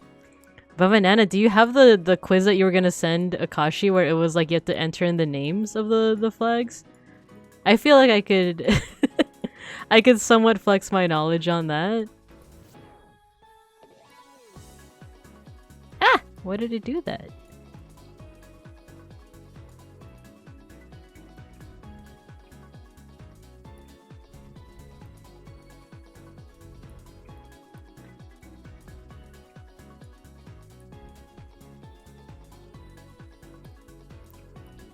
Do you know the flag of Djibouti? I also have a site with a bunch of fun little quizzes. Oh, look at all these flags. Is this a consulate? Oh, it's a motel.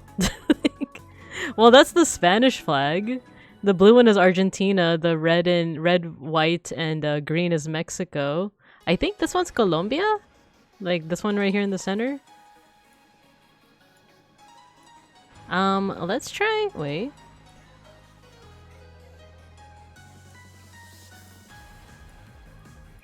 You there, citizen. Tell me, where is this?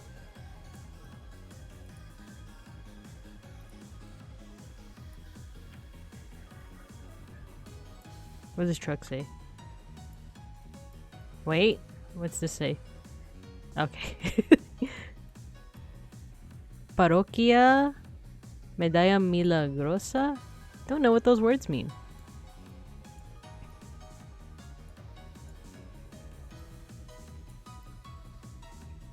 You got a church?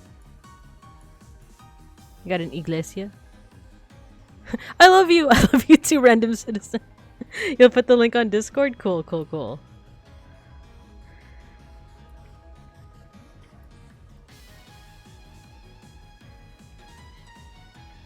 Restart. Okay. Godfredo Garcia. You know what? I'm gonna take a stab in the dark. Let's say it's Central America, because I saw Salvador, but that, like I said, that could just be the name.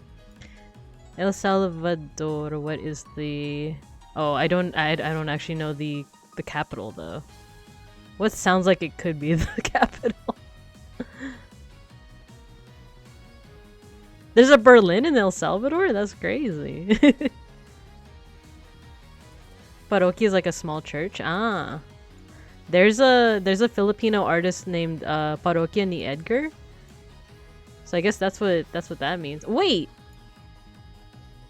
Peru? Lima? Lima's the capital.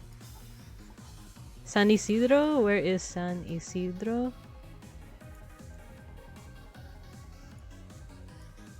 I don't know the Peruvian flag. What a disgrace. What a disgrace. I don't know the Peruvian flag. So it's in San Isidro. The Jesus Maria. That's like what Filipinos say when they're exacerbated. Like ay sus Mario sep naman. Oh cool. There's like some indigenous name. Pachacamac. That's indigenous. Municipality might be, I guess, smaller though. Okay, we're in Lima. Zoom in a little bit more. Agustino, San Luis, Jesus Maria. I just like saying Spanish names, by the way. It like itches it scratches an itch for me. Even if I don't say it right all the time.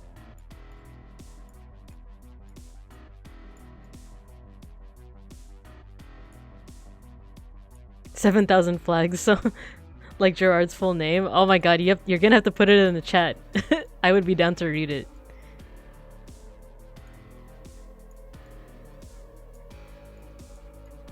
Pachacamac is just such a cool name. That's also, like, any indigenous name I would be down to take a stab at too. I'm in shambles. Where's San Isidro? Santa Anita? Santa Clara? Manchay? Tambo Viejo?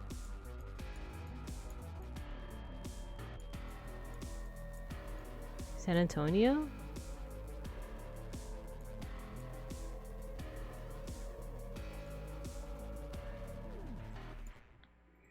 In my city, Google Maps never shows municipalities. I wonder if it's the same. Ah, okay.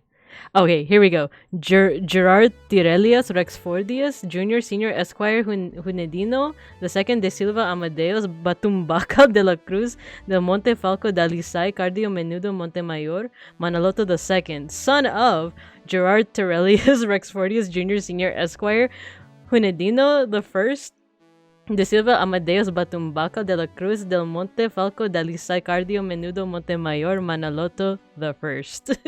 Is that a joke? It's a reference to It's a reference to, is that the flag? Like, a VTuber named Gerard T. Rexford with Hollow Stars English. Okay, now I'm like just looking for, okay, Agustino. Yeah, it's another VTuber. Yeah, it's not his actual full name, but he just made it up. But it's very indicative of like names from like any Spanish colonized place, pretty much. Godfredo Garcia.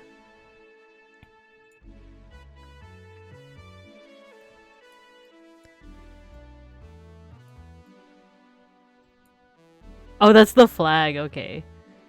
Oh, I don't know if I could say Ollie's full name because that's Indonesian, right? So, Roro Raden Kanjeng Ayu Kureji Oli Noto Projo Adi Satrio Purnama Simalungun Batubara Dupang Wijaya. Cool.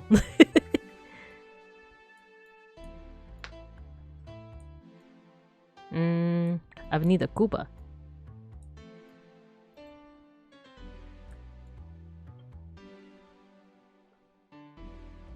I like the name Bartolome. I just think it's a cool name. Any other hints? Oh yeah, I think I said that this looks like it's next to the coast. La Punta.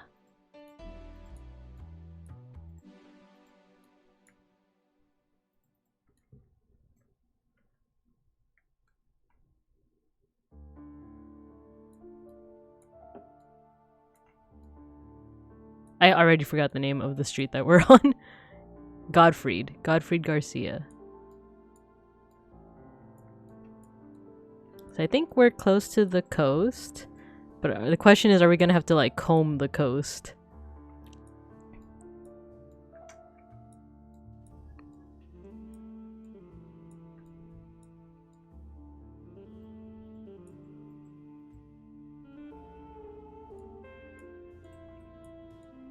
They're fun. I do miss HoloLive and HoloPro collabs. Yeah.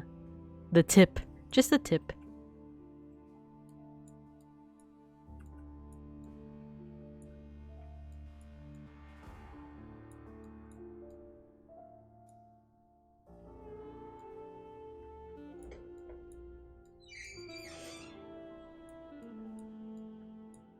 Not seeing it. Ooh, there's an avenue for the US?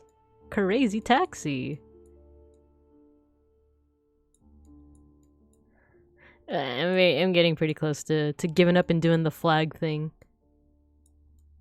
But I feel like we're at least in the Calle Montezuma. That's pretty sick.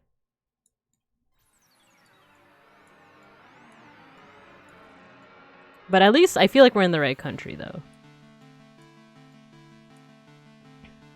Crazy taxi. That's another one that Beans plays occasionally, and like some of the things they say is just kind of funny.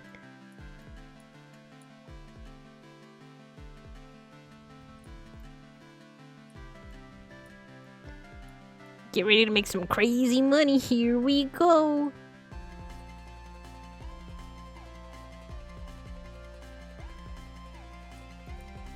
Oh, I didn't mean to place that down, but that might be where we place it down.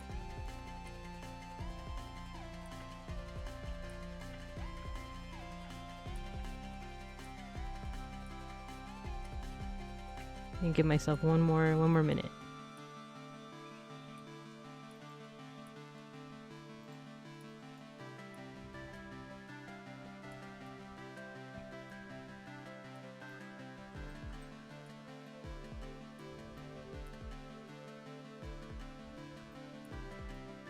Kaya Paul Harris? Isn't that a... Nah, I don't know what I'm talking about. That's not one of the Beatles, right? At the risk of like embarrassing myself, was that the name of one of the Beatles?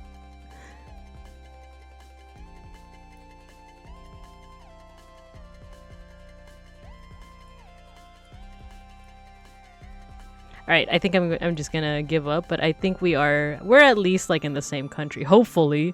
Hopefully. We're just gonna place it down here and guess. Okay. We weren't too far. Oh, it was next to where Paul Harris was. Right when I was like, oh, Paul Harris. Okay. So, Last thing we do for tonight before we do our mosh. The flags quiz is 10 times harder? Okay, well, we'll do our best. Where'd you put it? In general? Okay. Let's try it out. Flags of the world. Oh, it's Sporkle. Okay, let's see. Oh, there's a time limit? Fuck. Next. This is Norway? Don't know that one. Don't know that one. Don't know that one. That's Brazil.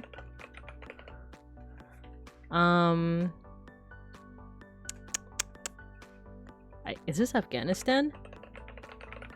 Yeah.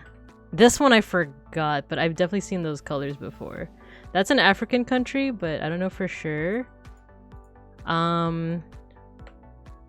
Bhutar?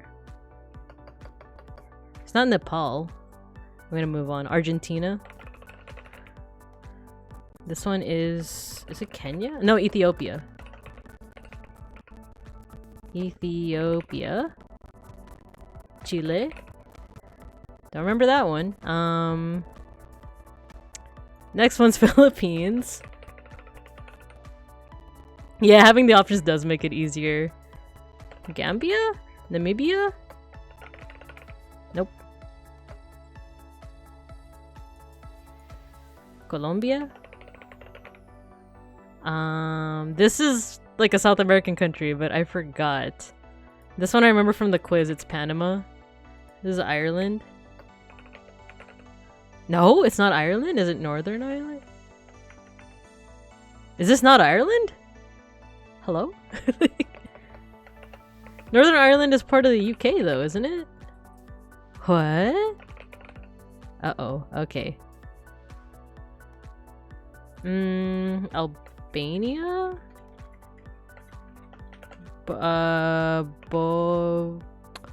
What is that country called again? The one in Europe? Bulgaria? No. Oh no. Laos?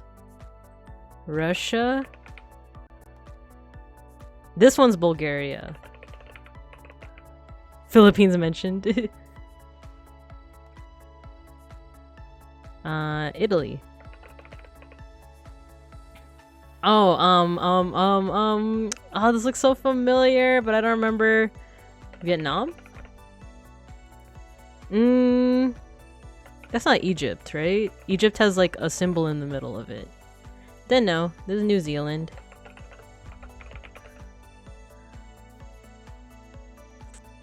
That one is also familiar, but just off the top of my head, I don't remember. Tibet? No, this one's Bhutan, isn't it? Yeah, because it has the dragon. Then now, South Korea. Muslim, but I also don't remember. Dunno. Czech? Czech Republic? Okay, cool. Czechia? Oh, okay, that's what it's called. This one's Bangladesh. Belarus. Canada.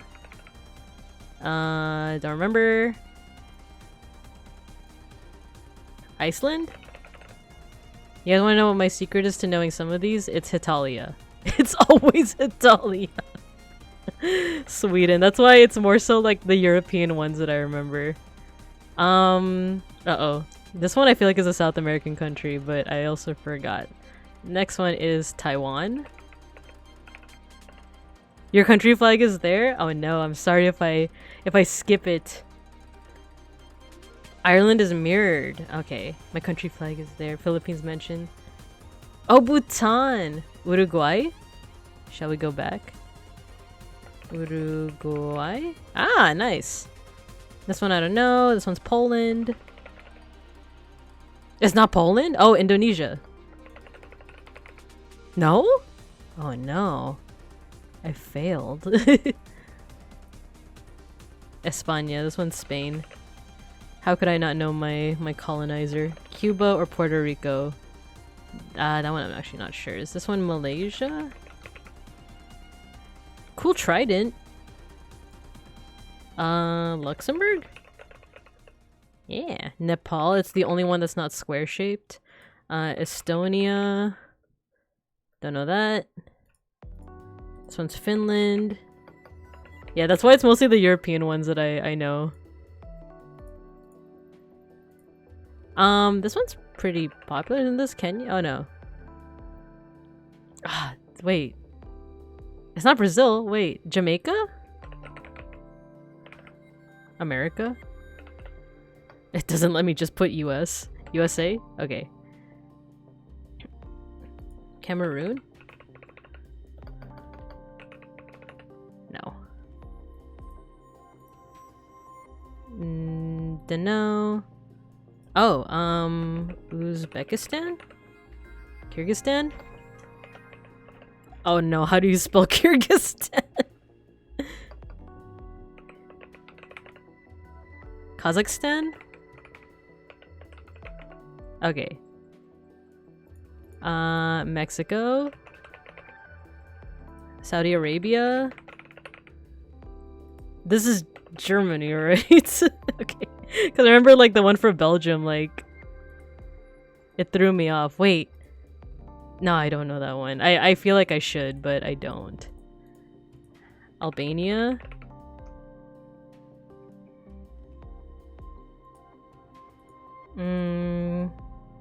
This one, I feel like I should know, right?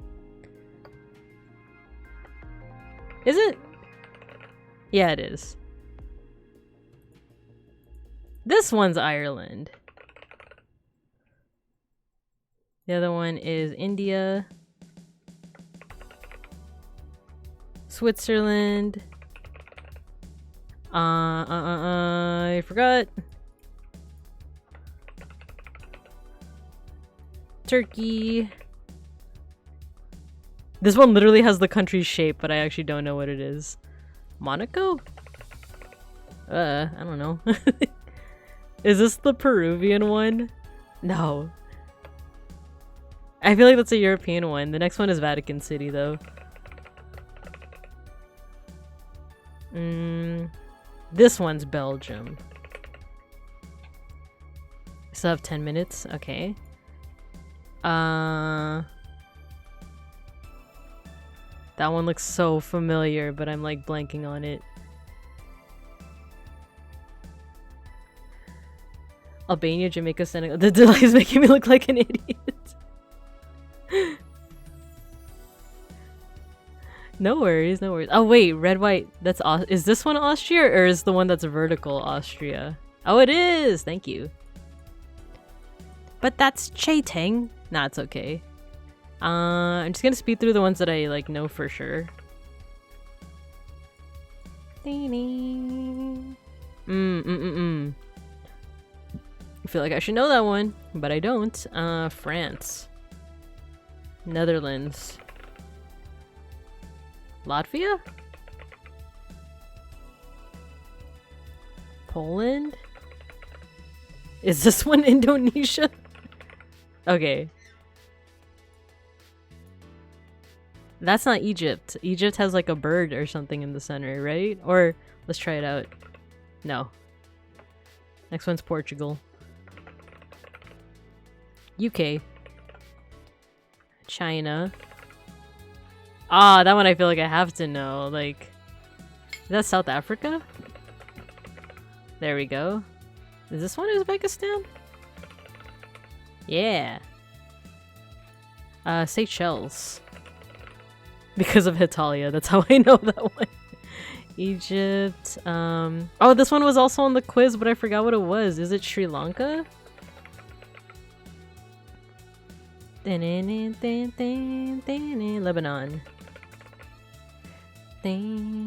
That's Greece. Denmark. Australia.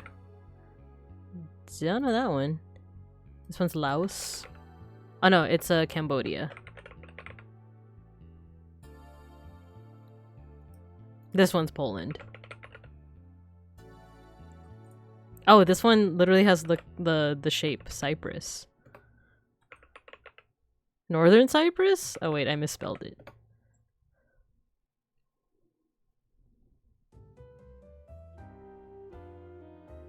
Thanks, World Cup. The one next to... Oh, okay. Yeah, some of these I remember from, like, the World Cup.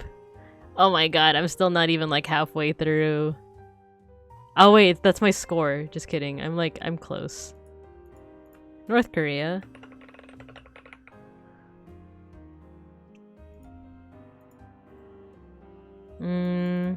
This one is Lithuania.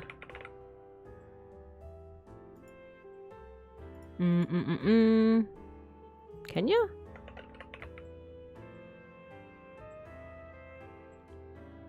Uh-oh, why does this one look so familiar, but I have no idea. Thailand?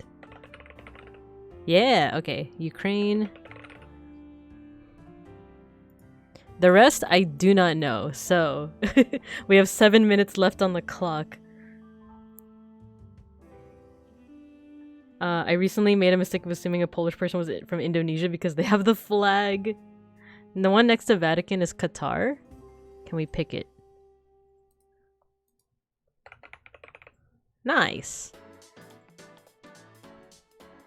One of them is Tunisia. Tunisia. Let's see, is there anyone? Yeah, having choices made it so much easier.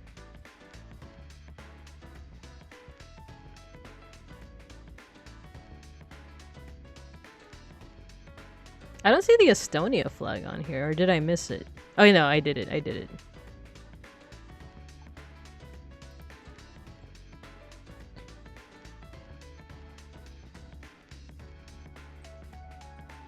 Let's see, any other ones? This one, like, flabbergasted. I thought this was Ireland.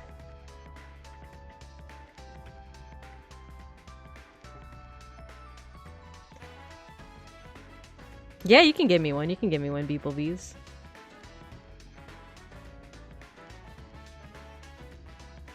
I googled the fake Ireland. I still don't know what it is.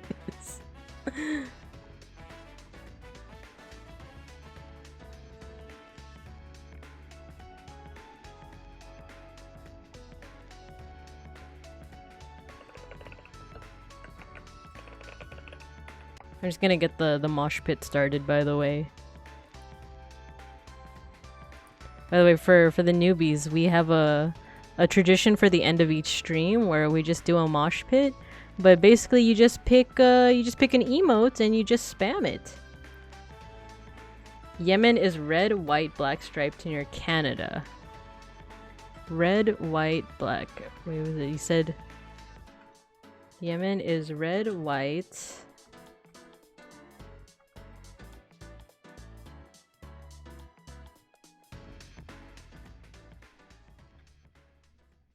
Red, white, black stripe. This one? This is Yemen? Oh no. Wait, Yemen is red, white, black striped. Oh, this one? No. No, I failed you.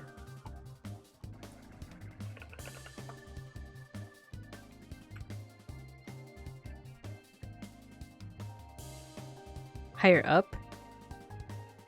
Red, white, black striped. Oh, red, white, black striped? Yeah! Okay, cool. Ivory Coast for the one that looks like Ireland. This one?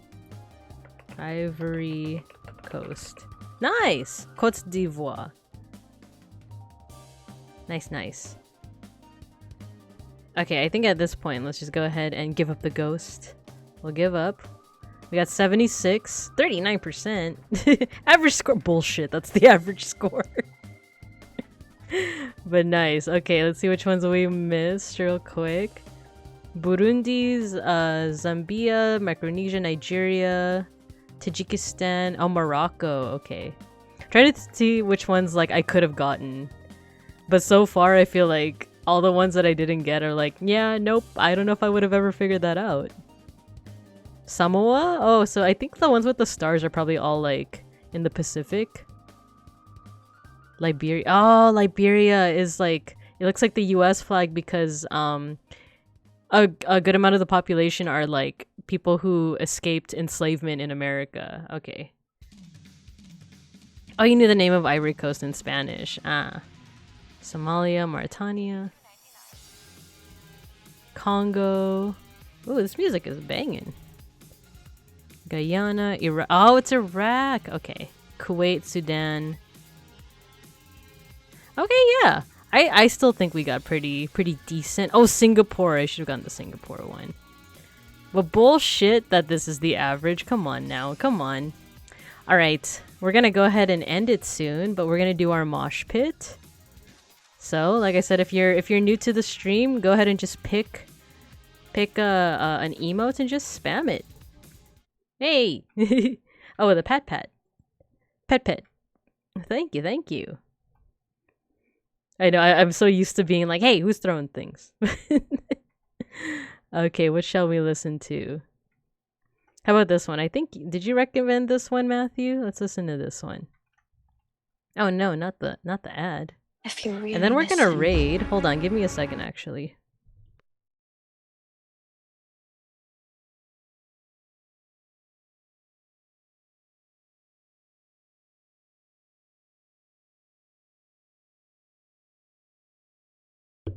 Why'd you throw multiple things? I saw that, beeplebees. Oh yeah, whenever it goes back to my default, it also the hotkey is F1, which is why it goes to Google Chrome help. So we're gonna raid into Beans after this, but let's go ahead and listen after the ad plays. Circumstance vanishes. Get ready for your Then you are free. mandatory mosh pit after this ad. Come on. When you live What? with Why is there moderate to severe another- Crohn's disease or ulcerative colitis, your day can be full Okay, here we go. Turn on the lights. Let's do this. Skip ahead. Oh, it's loud. It's loud. Sorry.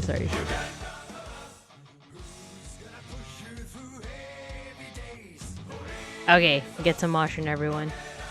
This is actually the first time I'm hearing this song too, by the way.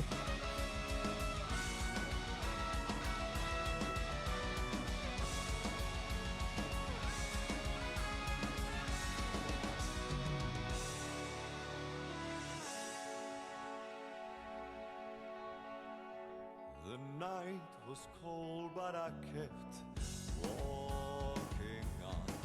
I had passed the point of no return. Turning back was too late, but a thought just kept creeping. Throw something. Yeah, you can throw something. It's gonna go back to Google Chrome help, but you could throw something. Oh no. I had to activate on another window, so we good.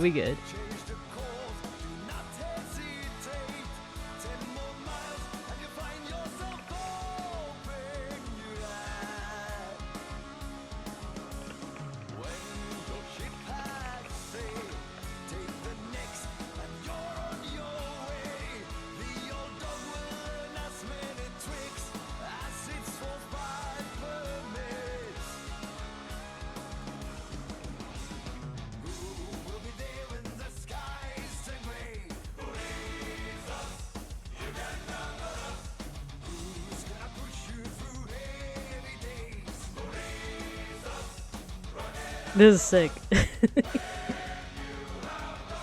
Some Viking action going on.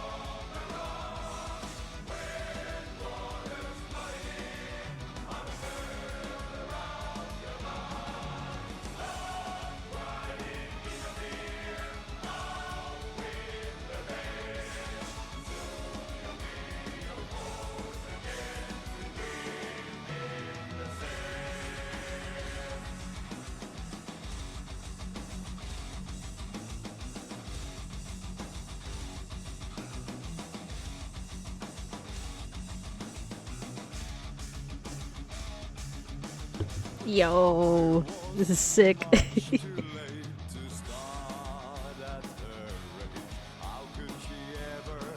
This is like Heike kinda sick.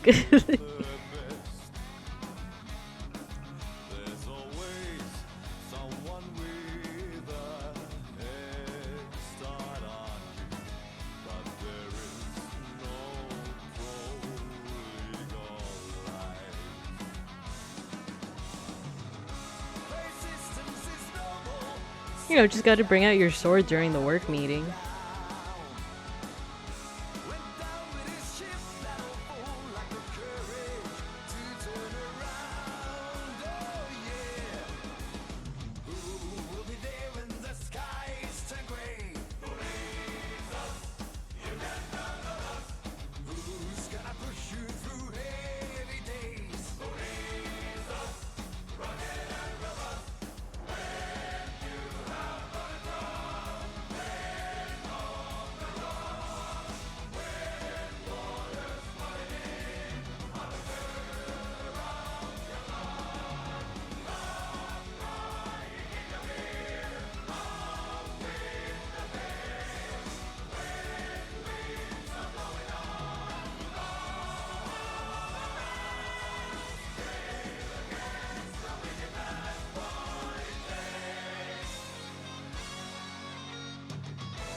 Sick. That was sick. Good job, everyone. Good job, everyone gets it. Oh no, not the Friskies world. The Friskies world. Good job, everyone. Everyone gets the A+++. But yeah, we're gonna go ahead and end it there. Wait, hold on. Let me just check in on Beans. Okay, yes, we're going to be raiding into Beans. If you guys don't know who Beans is, he's my partner. He's my IRL partner. Friskies. We're gonna raid into him. As for my schedule for the rest of the week, there's almost definitely gonna be a gorilla tomorrow for Legend of Zelda: Ocarina of Time because we're gonna finish it. We're like so close to finishing it, so for sure you're gonna see me tomorrow. I just don't know what time. Could be morning, could be afternoon, could be nighttime. My time, we'll see. But if you want to stay tuned with that, go ahead and I'm gonna be posting it on both my Twitter and my Discord. So there's the Discord, there's the social media. And then for the rest of the week, what am I doing? I think Art Appreciation's on Monday. Art Appreciation's on Monday. So with that, let's go ahead and raid. So thanks everyone for dropping in. As far as it goes, thank you for joining in, and thank you everyone. You know, for let's see, we got Bob and Nan, we got beeplebees, we got Matthew. Who else? Who did I forget? Yeah, let's go ahead and raid, shall we? I hope you guys are gonna enjoy Helldivers with Beans. We're gonna go raid into him right now. Let's see if this command works. Yeah, thank you guys. Alright, the raid has been created. As always, guys, have a good evening, afternoon, or morning, and I'll see ya when I see ya. Bye-bye. Thanks.